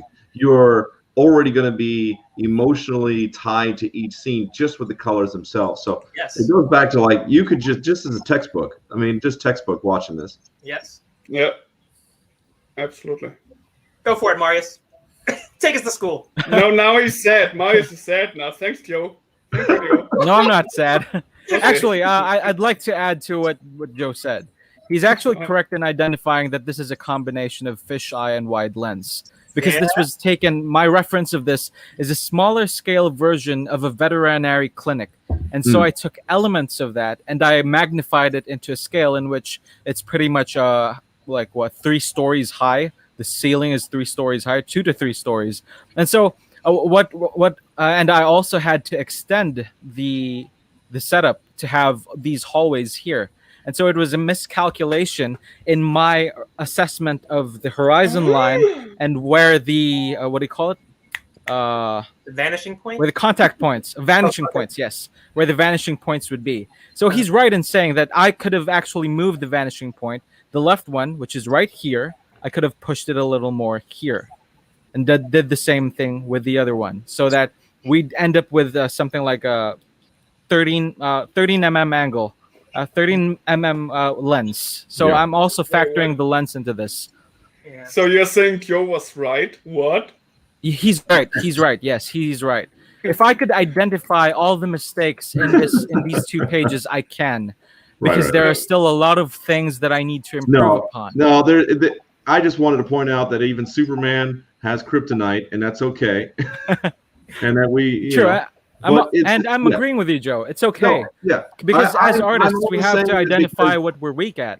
Yeah. So I'm the Lex Luthor here that is jealous of Superman. Want to take him out of the sky. That's all it is. It's we know, Joe. We know it's jealousy. Good stuff, man. Good stuff. Thanks for sharing this stuff. This is amazing. Thank you. I still don't see it. Yeah, I don't see it either, Justin. It's okay. Let me be in one of those meetings. We'll record one of the meetings and put it on Comics Cast, and I'll be like, "Don't let him get away with that, Justin. See right there? He's right there. He's playing you. You'll get thrown out within minutes, Joe." All right. So let's. All right. What are we doing now? I'm just having fun. I'm fanning out here. I'm like I'm at a freaking Comic-Con booth just watching you guys talk. I don't know what we're doing now. What do we got, Gerald? What are we doing? Marius still has another page here. Go ahead. Oh yeah. So I'll just go through this. I'll talk about how I apply the same rules to another set of pages, and I'll try to be quick about it. And so here we have the same setup of I received the script. It has how many panels does this have? This has 7 panels based here, and then this one has 7 panels too. So here, 7 panels. So we have 2 pages, and let's see how it turned out. So here we have 1, 2, 3, 4, 5, 6, 7. We have 1, 2, 3, 4, 5, 6, 7. So what I do when it comes to these above 4 or above 6 number of panels per page is I try to split the page into sections. And so I have the first section here, the second section here, and then the third section here. So what that does to my brain is that it tells me that I have a full area to work on. And so if this needs to be split into like 5 more panels, that's okay, because I'm just treating this as a page. And then I'm treating this one as another page and another page. and that's the formula that I kind of figured out whenever I'm tasked with a high panel count page. And so it works so far. So you only do the thumbnails on paper. You do your digital pencils digitally, correct? Like you do pencils digitally as well? No. All of this is done traditionally. Traditional. Crazy. A lot of your colors. So your colors are done digitally. Digitally, yes. So, but your pencils and inks. Your inks and done pencils traditionally. Okay, all right, good. Yes, got it. So there is a chance in hell at some point, if hell freezes over, that I will be able to buy a original page. Is this ever in the future for future fame? Not for chapter one. I own all the chapter one originals, but chapter 2 and chapter 3 will be up for sale via Marius. If the price is right, then let's talk. If you want a page, if the price is right, then I'll place it on there because I can tell me and Marius, we both wrote the pages in each other's will. So that is true. That is true. And so now that when Boar-Bane is over, each of you just sits and waits for the other to croak. Is that it? Yep. Yeah. We love it too much to give it away. It's tough. It's weird, man, because I know a lot of those originals go for sale all the time. Yes. And I'm having a tough time letting them go. I really am. I mean, it's tough. Of course. Just know when it hits Netflix, you'll be fine then. Yeah. And you know what? I think that special page that Joe criticized Marius, I think that went up. You know, if he bids on it, you got to jack it up like 100% just for Joe. How about them fisheye lenses? All right, so let's continue. Yes. Let's look at body this. language. Geez, there's a whole nother level of things to look at here. I know. Look at this. Look at that floor, that parquet floor that you got there in the bar. I mean, who does this? This just shows how amazing Marius is with his analytical approach to taking what he sees from movies he likes and then put it as directly over into his drawings as possible. Yep. I've always been that's what I've been mostly impressed with Marius. Isn't really his art skill and such. It's how he analyzes what he sees and uses it in his art. That his approach to doing that, me and Marius have spoken for hours about stuff like this together and just fanboying over the same artist and all that, and such. And his approach to analyzing and putting things together is just amazing in itself. Thank you, Rick. Thank you. Yep. And this is the gentleman that you see in the picture is Josue. It was the product of the Comics Cast giveaway. Yes. Draw Me Into Boar-Bane. This is one of the winners. Yeah. Oh, awesome. Yeah, I was wondering about that. Nice. That's a reward tier too, right? For the next for chapter 4. Yes, sir. Yeah. So I'm going to plug that tier. So you too can be in Boar-Bane chapter 4 if you choose to back the highest tier, which is at the bottom. I forgot what it. You back the highest tier? Okay. So. No, we don't want fish. We don't want fisheye, man. And, I promise, Joe. There's no more fisheye. Get fisheye out of here. If you put Joe in there, Marius, make sure you make him. Oh yeah. Fisheye. Joe, he has to be drawn in fisheye. Take that largest back. Come on, I'll draw you in fisheye every panel. In fact, that's gonna rounded in weird angles. That's gonna be your character's name. It's gonna be Fisheye. Fisheye Joe. Fisheye Joe. Instead of Cotton Eye Joe, it's Fisheye Joe. Yeah, here we go. But yes, I'm just looking at this line work, and I love that thing with it where he's holding the bottle and he's pouring it from high. It's like, this is one for me, Jack Boar-Bane, and one for my homies. Actually, yeah. So check that out. What I liked about Justin's script is how he used words that I really wasn't quite aware of. Like where was it? Wait, let me find that word. Here we go. Jack tosses the drink back. Like that's the first time I heard about that. I actually wanted to message him about it. What Justin? What does toss mean?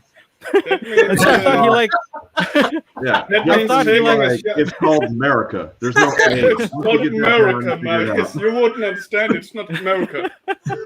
sure. When I looked it up, it had a lot of pictures You got to be careful with that one. very similar to this. Yes, yes, Yeah, it is that. It is And that. so I'm not a drinking fella. yes. But you got it. You captured it. I, Yeah. I'm not a yeah. Uh-huh. So those are one of the small things that I like about Justin's script, is in that in a short number of words he can tell a good enough story for me to pick up on. And again, these are the words that I hone in on. And so this is the final colors. Oh, look at that moody light. Look at that light coming in across the floor. Drama. Yep, highlighting the character, easily to follow, pulls you from the top panels right down into it. Got the Z formation. Controls the eye. Yep. Man, I mean, you capture like. I'm out. I'm leaving. Yeah. You're making Joe angry, Marius. It's so good. It's so good. Where's the fisheye? Where's the fisheye? No, these are very wide lenses. I didn't want to go for any fisheye here. Yes. But that joke backfired, didn't it, Joe? Shut your H mouth. WH. Yeah. Look, I can't say. Yeah, it's incredible. It's beautiful, man. Justin painted. I mean, he basically told them about this world and these lighting effects, these expressions. The focus, the depth of field that you're able to pull off. Yeah. I mean, it's all there, man. It's all there. You don't need, like, everyone's like, oh, I can't wait for this to be elevated into another platform. Like, it doesn't need to be elevated. This is perfect. It's absolutely perfect. Like, it's just stunning work, man. Yeah. Thank you. There's Well, our thanks for being on the show. We're over here just I mean, it's freaking A, man. Go ahead, Justin. Go ahead. That's a Collector's Den. That's in Wichita Falls, Texas. That's the first comic book shop to hold Boar-Bane and sell it. until they Oh. get it out. So Oh, nice. Got a plug Good there. job, Collectors Den. We got our recent Let It Out guest here as well. Yeah. Enrique Ink Daddy. Ink Daddy is back in the house. And I noticed you got the upside down McDonald's going on there. So what is the W? Is there a W? Does the W have is that an Easter egg for something? Or It's McDonald's. It's Wallaby. It's Wallaby. oh. but there is an Easter egg right beside it though. Are you talking about the goat, mask? The mask? Yeah, I see the mask. Loki's Is that supposed mask. to be like Jim Carrey? That's Jim Carrey's Loki's mask. Yeah, And then and watch for Falling Rock. There it is. yeah. Got some foreshadowing there because we're going to talk about that at the end of the show. Once we get through this part. But this is, gosh, it's so juicy. There's so much stuff in here. So the Palace Brewery. What is the Palace Brewery? Is that a? That's a local club that my coworkers used to frequent when I was still employed and not an artist. So they came here almost every night. They tried to pick up chicks. I got influenced a little bit. I tried my part, didn't work, and I backed out. So I put it in. Hello, ladies. Would you like to partake in affairs with me? Yeah, that sounds like me. I can see Marius going, would you like to hear my color theory and fisheye lens stories? I don't need. So I don't fish get lens. girls. Things wider. Oh, but Justin, when you saw this, I mean, you've worked through 2 issues already, and you're seeing these things happen now for issue 3. Like, what were your impressions? I mean, you probably were like going, "Gosh, it's like." Well, I mean, just tell us what was your. I mean, chapter 1 was pretty action packed. It was pretty straightforward. Marius compared it to John Wick chapter 1, where it was just they killed his dog and he went after him until they were dead. And chapter 1 of Boar-Bane was pretty action packed, so I knew that I had to slow it down from chapter 1 and chapter 2, and that's kind of what the writing was. And me and this gentleman here, Josue, we're drinking buddies, we're good friends. And I just kind of wanted to capture some of that camaraderie that we have, because, so I wanted to slow it down. I wanted to show that Boar-Bane's a little bit more than just blood, guts and glory. So, and I think the mood, the color, everything is just perfect. He Marius knocked it out of the park again. So, Yeah, I think that we're all seeing that now, because this is the thing. It's like, once you show that adrenaline side, that action junkie side, and then now to slow it down and to build a story. I mean, when you can make a dialogue page interesting, I mean, gosh, it's like I'm just looking at the mood that the lighting is affecting, and that it's a dialogue page. There's no action here. It's just talking and seeing that relationship between the characters and the pack, and telling a story. Just telling a story. Just really great stuff. Quick, Justin, could you tell your potential newest backer here where he can get the PDFs? Yes, sir. I just messaged him. Check the add-ons. Once you check out, you should be able to add the PDFs for $5 a piece. Okay, cool. There you go, Enrique. Hope you enjoy them. I know you'll enjoy them. Yeah. All right, Marius, you want to wrap up this before we talk about the next phase of this great show? You want to just finish up your thought process here? Yeah, give us a wrap.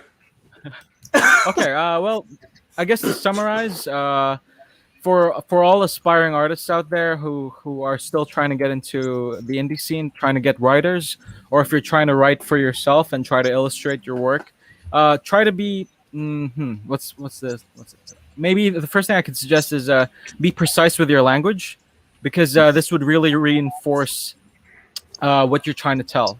Be very careful with what words you're going to use, because they will turn into the anchors for the references that you will be gathering. The next part is, I guess, to study your material. Study everything. Comics, films. If you're going to do comics, study comics. Buy the best ones out there. Don't just pick up some random title that you found, and then just because it has great art doesn't mean it has good storytelling. They are very different things.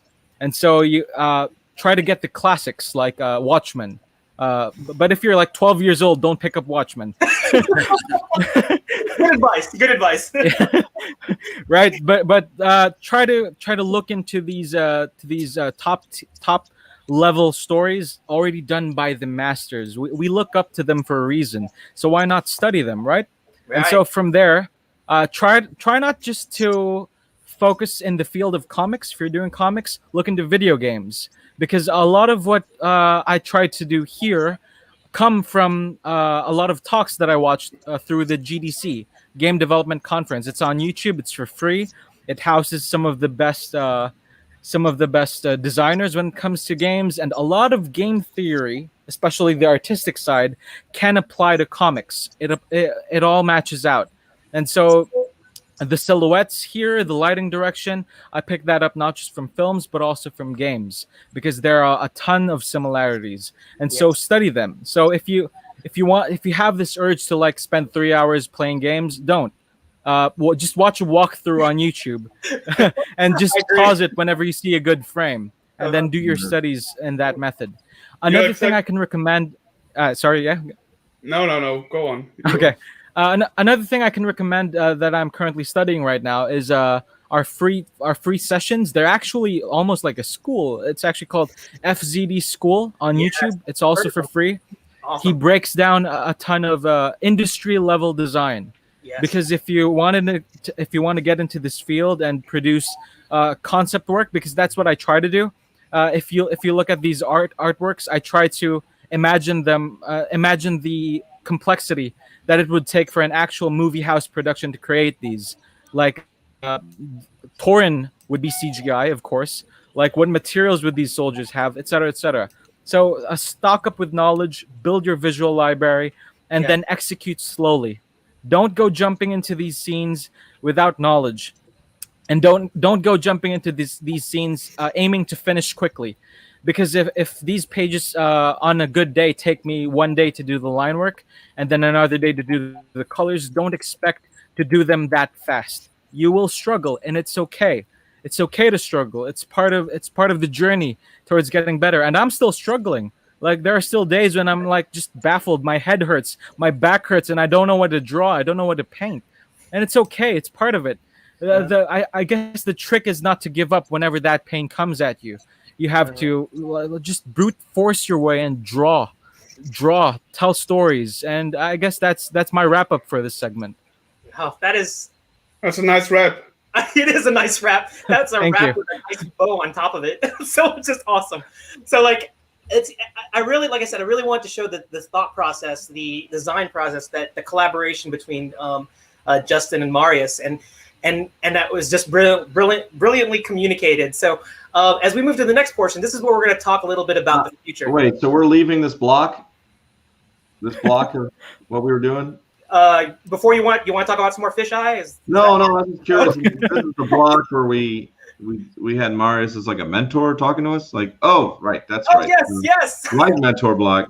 Yes. You want to hear more? Oh, there's more. I was like, yes, it went over my head. And apparently right. he's Drax. Nothing goes over Joe's head.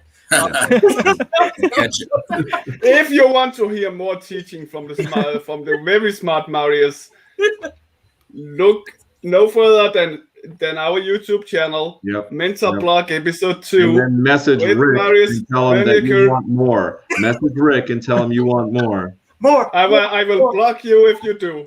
Yeah. Back to you, Marius. Okay.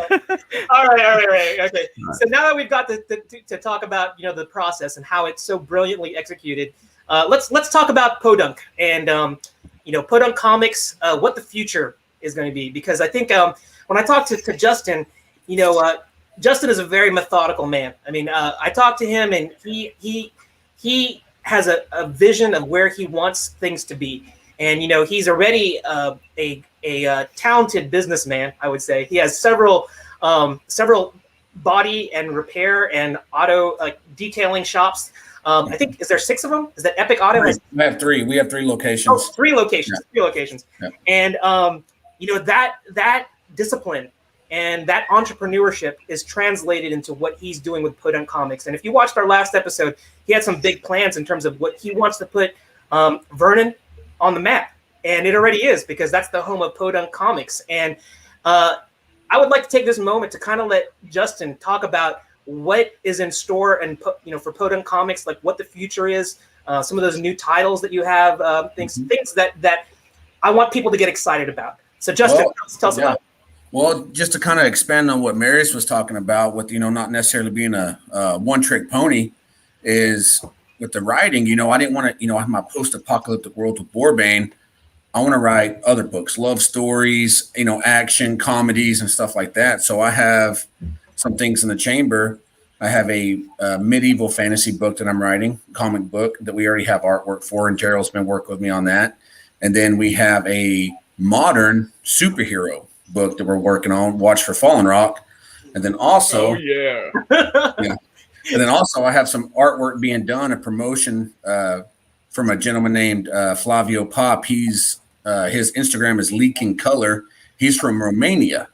And that is a futuristic Mars book, and it's called Terra Omega. So, and then we have some Boar-Bane spinoffs. I don't want to leak too much, but it's going to be a freak show.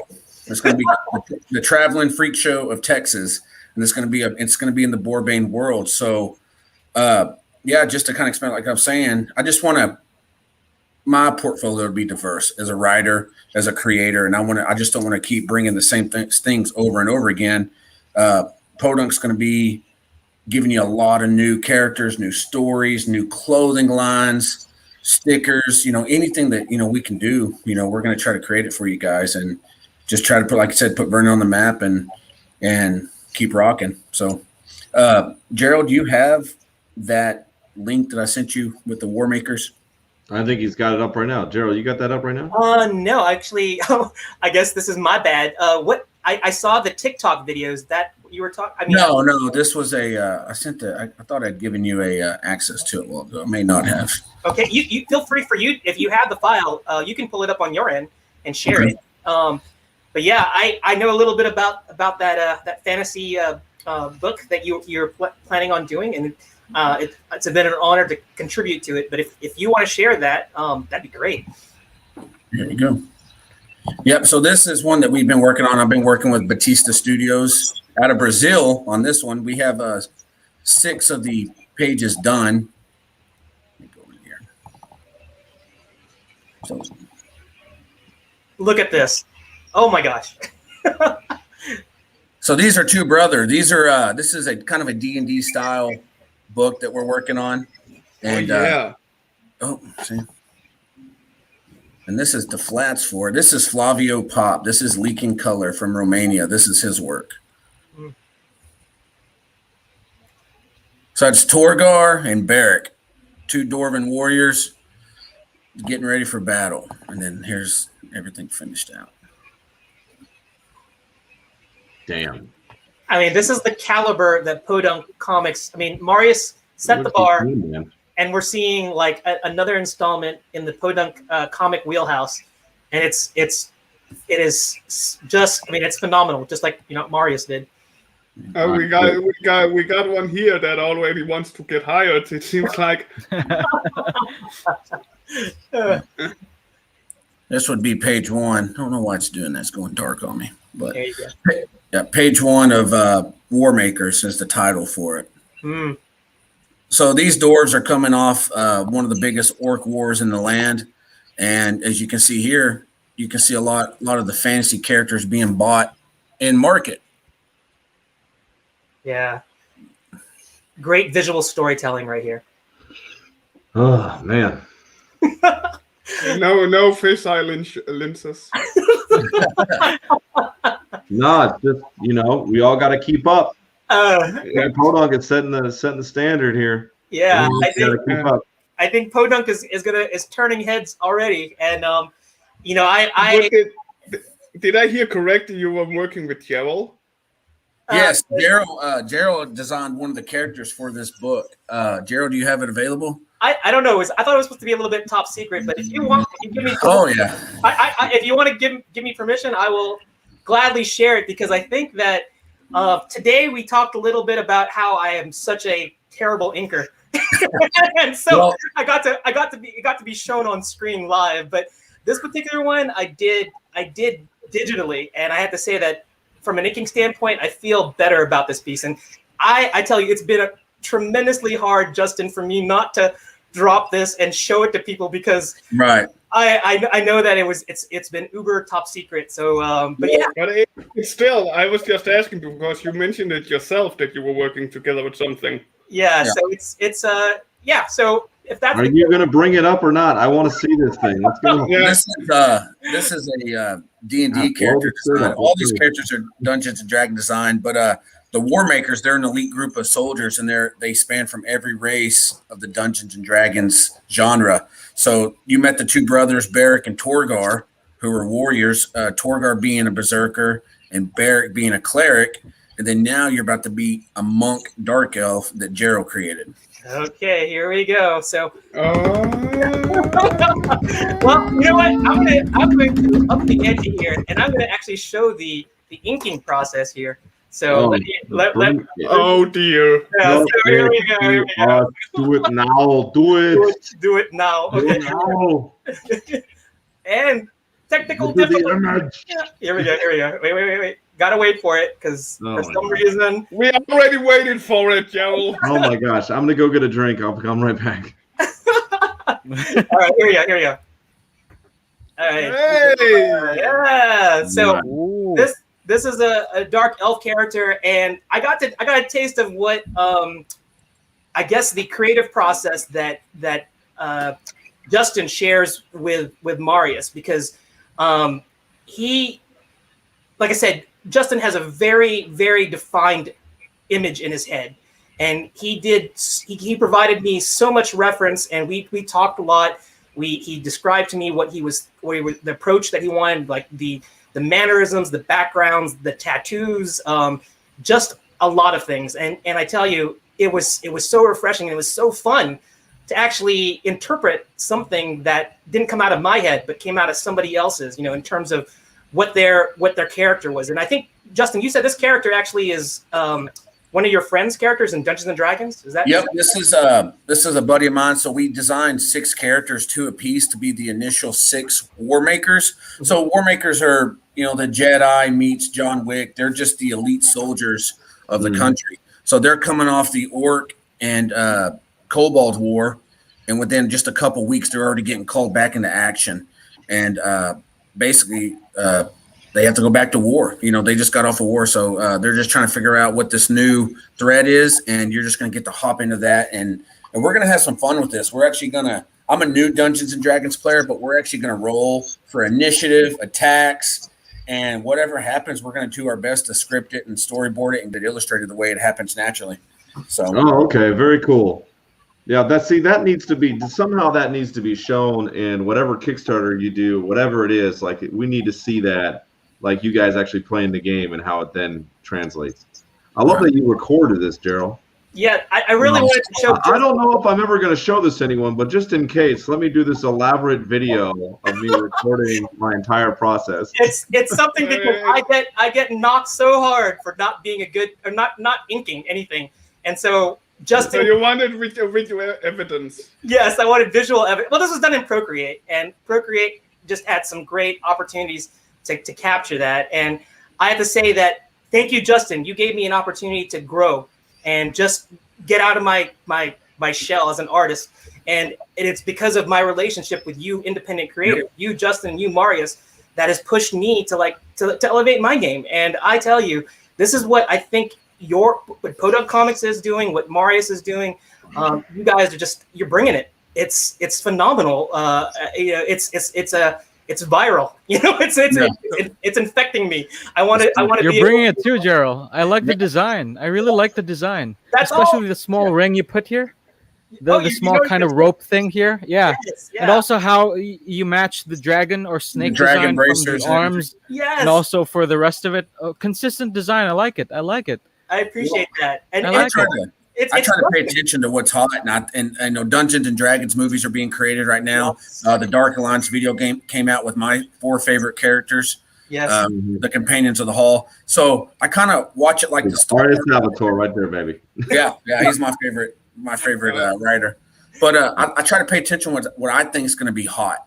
What's going to be So I think a Dungeons and Dragons style comic book, a fresh one, could take off, could be very popular. So. Yeah. And true. Yeah. I mean, even if it's not 100% what everybody's doing, it's good to be reading the landscape because it's time for fantasy to get picked back up again.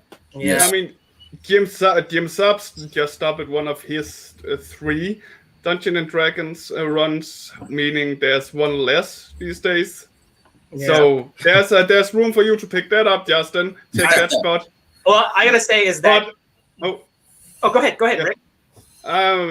Justin, I must admit, I'm a little disappointed that you haven't been to my DMs yet, buddy. What?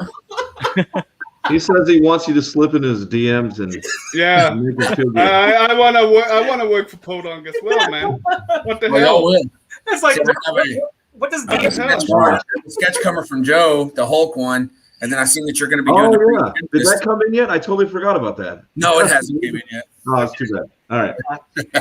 Well, like I said, you guys are just taking the independent community to another level. And, that being said, we talked about what Podunk's future is. Let's talk a little bit about what Marius's future is going to be about. Now, I have some artwork here. All better. Marius stinks. Yeah. The show. I'm gonna show some of this stuff, and I know Marius has some other things that he's gonna show too. But let me go ahead and just show a little bit of this stuff because every time I think that I've seen like the epitome of like what Marius has to offer, he just like he like shows me something else, and I'm like, it's like the bar just got raised again. And you go back to the tissues and cry some more. Yeah, Marius, this is almost as good as your lion sheep you did for us last time. Almost. But you know what I like about this is like, who would have thought to put this kind of bird head on this type of character? And then we got these skulls, and it's like, this is probably the most menacing, like, cute bird that I've ever seen. It's like a cute bird that will cut your head off and then laugh at your face. Oh, it's not my concept. It's my client concept. So these ones are actually work for hire. These are the ones that I was able to do, but was not able to publish before the beginning of the work for Boar-Bane Chapter 3. So I could have posted these if I hadn't been working on Chapter 3, but I kept it hidden for a while. And so I thought it was a good time to showcase that. Yeah, you see it here first. First on Comics Cast. We're ready to subscribe. Now, I looked at this. I thought this was 3D modeling. It looks so freaking good. I thought this was a 3D model. But go ahead, tell us about this. This is a 3D concept for another client. He's building a world, and he asked me to do Japanese style masks mixed with futuristic aspects. Yes. And so this is how it came out. So I'm quite happy with how this turned out. Yeah. So he also, yeah. so God. Yeah, I want one. Yeah, me too. But this is also client work. This is for an old friend who's working for the Catholic Church, the Opus Dei, we call it. And so he commissioned me to do a portrait of the saint of our university, which is University of Asia and the Pacific. So to any old buddies out there who might be watching, I don't have a lot of you, but I drew our saint. So I'm happy with the results too. So yeah, there's that. This is the example of what Marius was saying, is that you have to diversify your portfolio. It can't all be mutant dogs and boars. You got to draw old men too. So that was coming from experience, really. So this is another For Honor. This is another For Honor commission. I haven't posted this. Oh my! I've been wanting to post this. You've posted tidbits of the progression. Yeah, I have. Yeah. It is so nice to see like the full piece here. Well, this brings me back to 2019 when I first met Marius. This artwork is what made me an uber fan of his, was his For Honor stuff, because I'm a Warden main and a Berserker main, and seeing these heroes come to life is just amazing. Yeah, Berserker main. I mean, look at this right here. What this looks like. Ouch. I mean, it's just, and I like the slight head tilt here. I mean, it tells a story. I mean, I want to look at these characters, and I'm like developing like backstories in my head. I'm like thinking to myself, it's like, what was his history? What did he do? I mean, he looks exhausted, but triumphant. And then you look at this, it's sort of like, battlefield after the battle observation, just surveying, the dead. And then you see someone here who's definitely that's going to leave a mark, and it's nice how it's resting his eyes. Yeah, exactly. It's nice framing here. We have these two tree trunks here. You frame the image organically. It's it's just so nice, and you have these and the lighting. The light coming through the trees. Just brilliant stuff. And here, I saw this and I thought of like Fight Club. Is that a toilet seat? It's a toilet seat. That is a toilet seat. Yes, that is a toilet seat. Now tell us about this. So this is for another client. So this is for a comic he's planning on writing. So it's still in talks. We haven't got into a commitment. There's no commitment yet, but he's planning on getting work done, comic related. So this is one of his characters, and I only know that he uses the toilet, or he pretty much picks up anything that he can pick up. But since he lives in Jersey, which is according to my client, inhabited by toilets, so he just picks up everything that he can to beat people into a pulp. And so I love the cat as well. The cat is a special character, yeah. So with that positioning too. With that pose, it's perfect. Yeah. It has that for the newest movie I can think of, Nobody, like that provocative action movie that just in your face. It has that feel. It has that feel like a cover for a movie like that, a comic like that. Thank you. Well, That's cool. what I try to capture. It feels so much different than Boar-Bane, and that's what's great. Yeah. It feels different, but it's still Marius's style. You can still see it. It's Marius, but he focused on making sure that there's some individualism in every project he does. And also let's look at one other thing, guys. I mean, just for people that are looking at this, there's want to say 6 different light effects in this one shot. Mm-hmm. Yeah. Right. There's a depth of field shot. There's a light dead center. Then the top one that we just saw, the mist, lighting going through the mist. We got a reflection light. Yes. And then we've got the tube lighting. Oh, and then you've also got the reflection off of his face. But initial lighting, it actually comes from a source. And that's what you were talking about earlier, Marius, about just spending the time and studying things and understanding how things work versus just getting after it, which there is an argument to be said, and we had it in the last discussion earlier today about, hey, stop wasting time by not doing something just because you want to be perfect first. But there is something to be said about always learning and get it done, attack the work and actually get work. But at the same time, always be learning and looking for new ways to do something. Yes. Well said. Well said. And then we got one more piece here before we turn it over to Marius to share the secret stuff that I haven't seen here. But look at this. So now we've gone to the science fiction style here.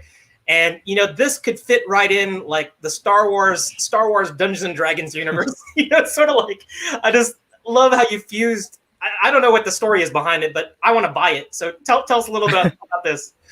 Well, I don't know much about the character because the client only said that it's from Star Wars: The Old Republic. Yes. I'm aware of the existence of the game, but I don't know much about it. I'm sorry. Haven't played who's the client? The client. Why? Why? LucasArts? No, it's not LucasArts. That I can say. Okay, all right, continue. The client. Yeah. So this is his character, and he asked me to draw it. Fun backstory. Okay, it was George Lucas. Fun backstory. While I was drawing this, actually, this is not the final product that came out. When this came out, his shoulders were actually slightly smaller than they should have been. And so when I sent it to the client, he was like, "This looks great, man," but then his shoulders, what's up with his shoulders? Fish eye. And so his shoulders got fish eye. And so I felt that, wait, I did my job. The shoulders are correct. But I flipped the image, I turned it all around, I took a break, I took a shower, and when I looked at it, my client was correct. The shoulders were tighter than they should have been.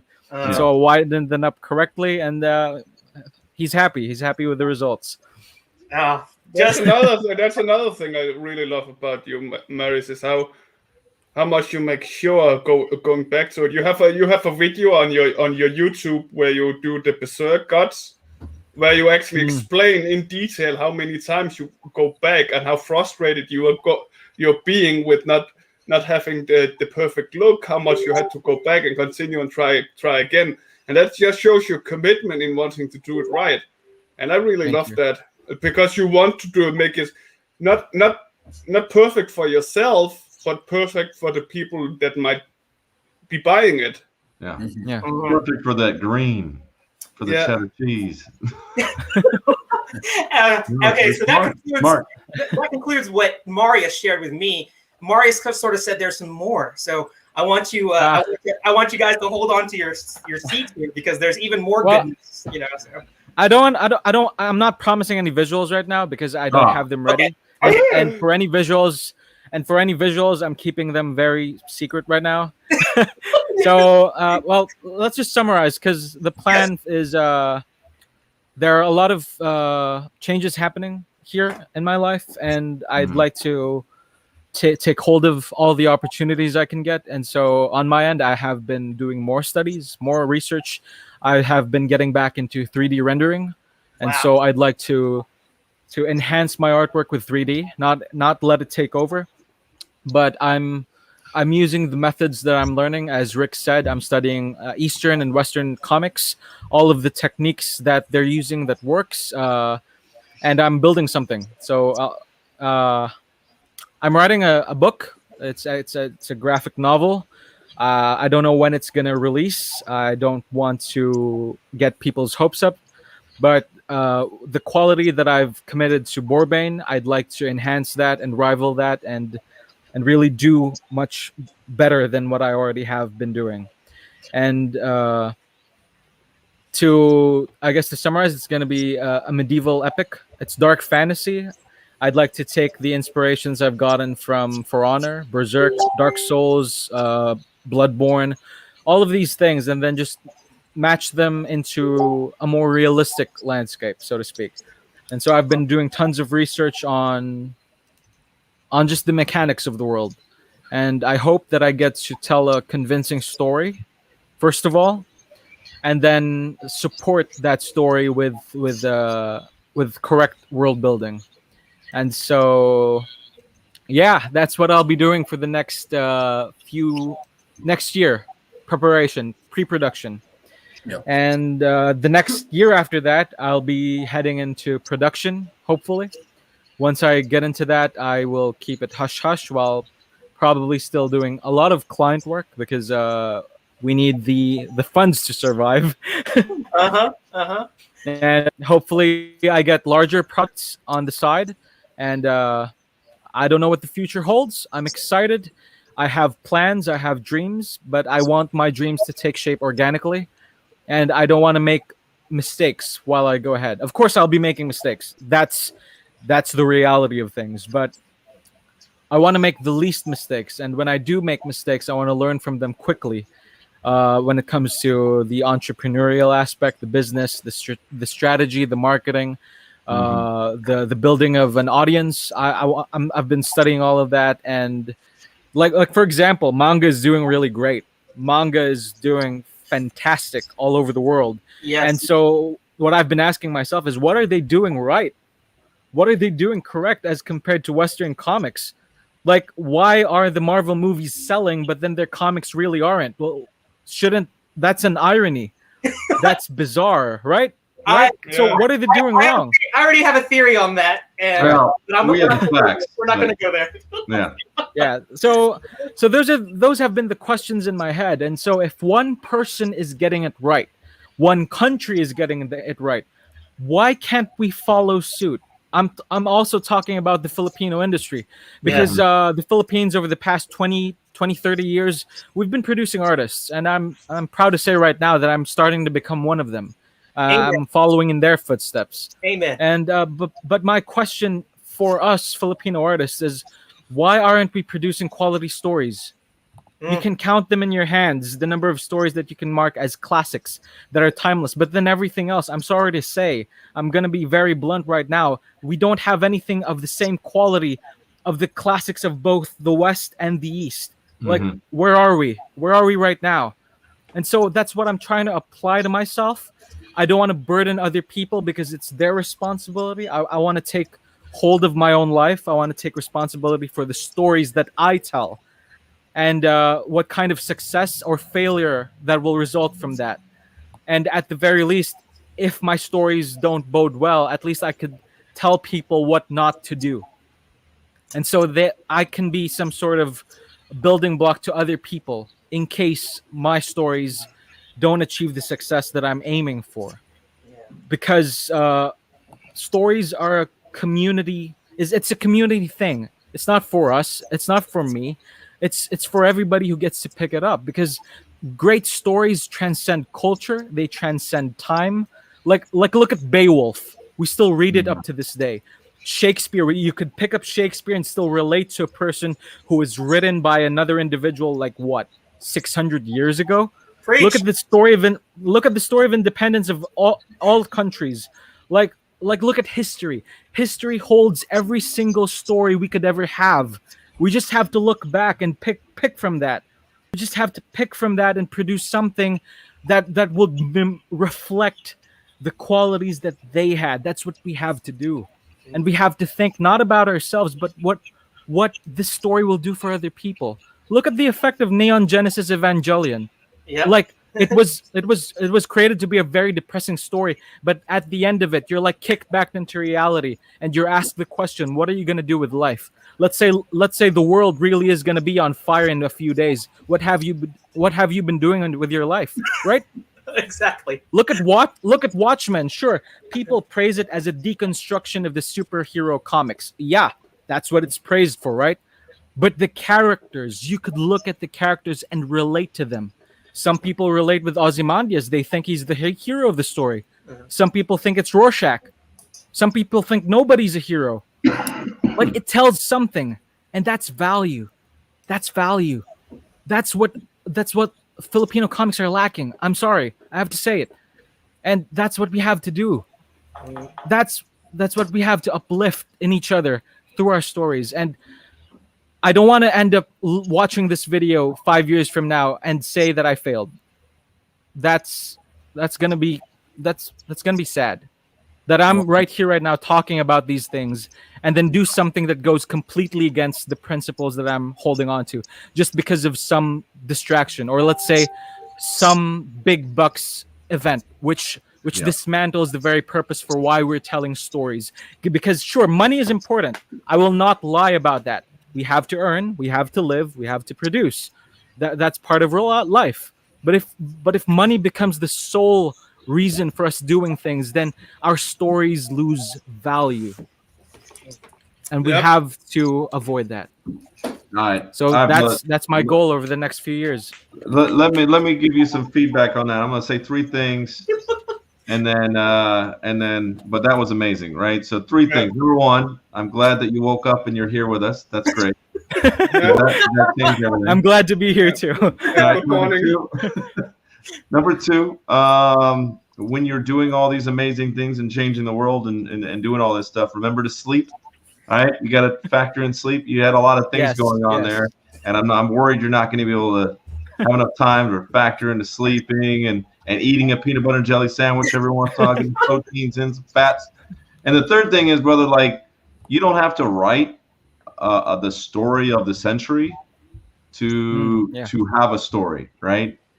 If you do a story and you dive into that world and it doesn't work, and then it doesn't work, but that's okay, because what you're doing right now, man, like you're putting Filipinos on the map, just like every other great fucking person out there.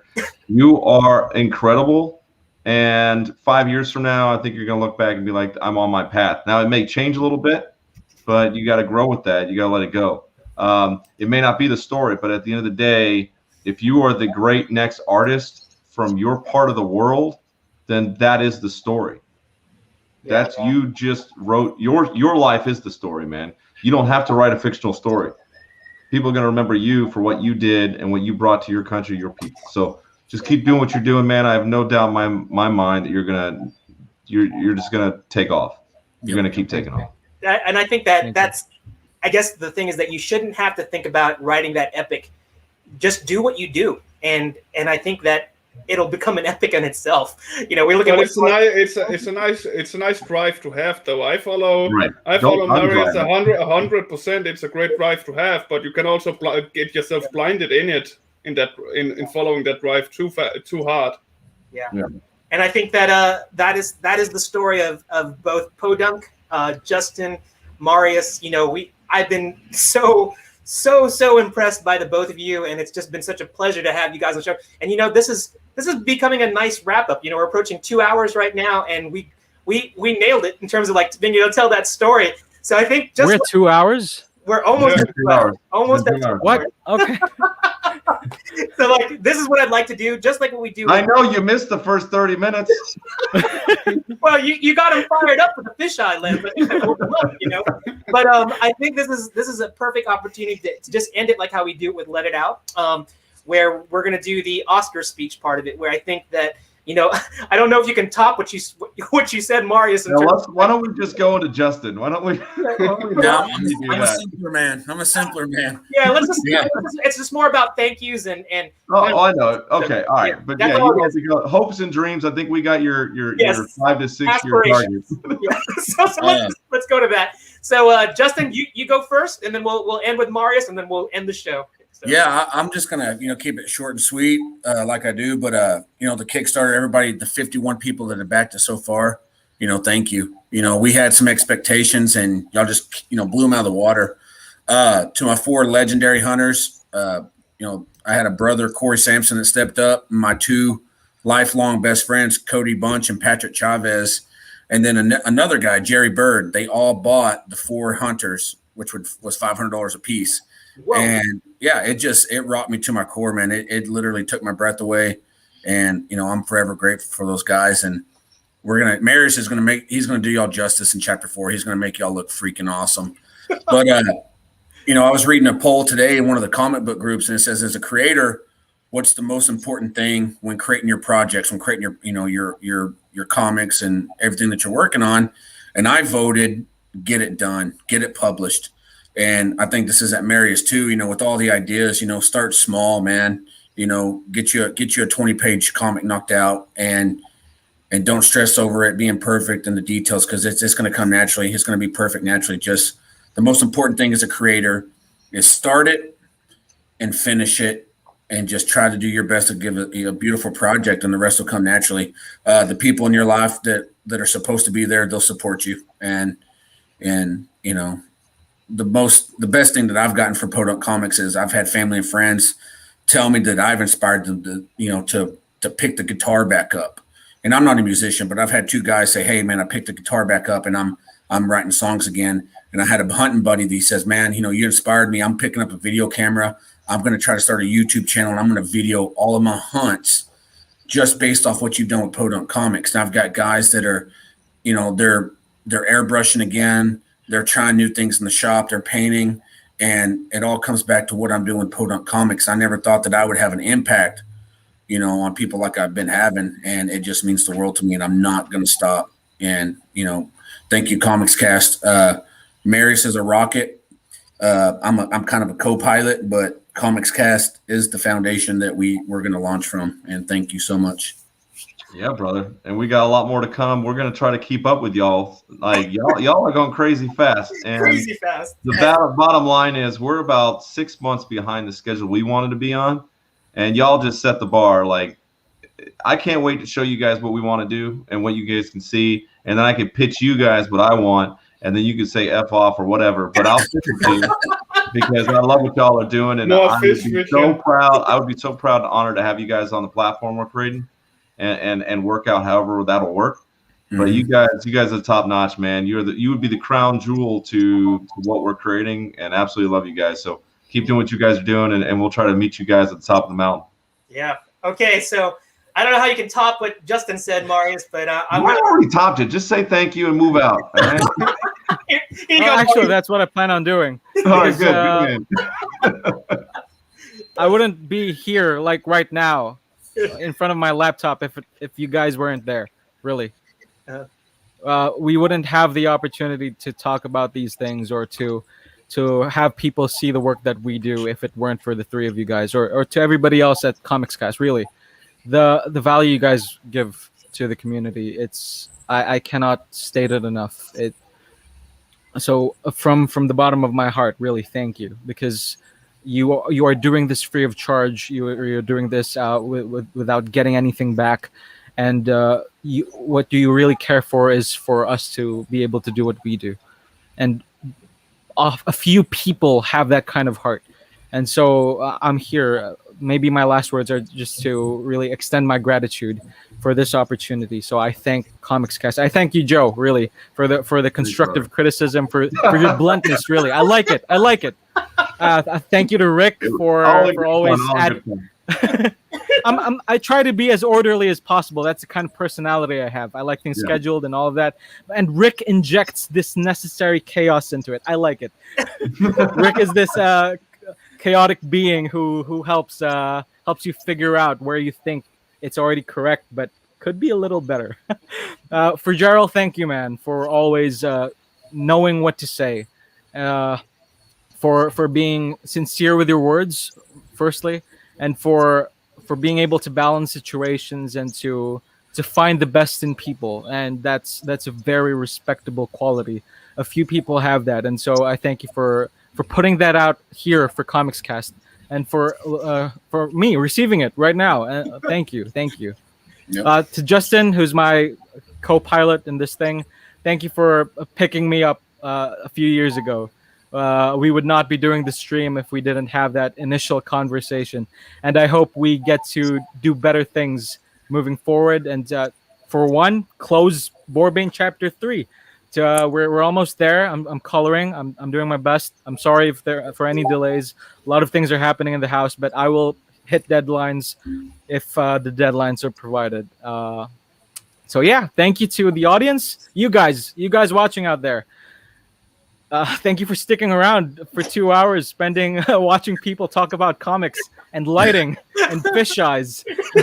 So you are a special breed, you people. So thank you. Well, that is. You make it easy to be here. You guys make it easy to be here. You're both extremely talkative, extremely fun, and entertaining in your own right. So this didn't feel like 2 hours. Yeah. No, it didn't.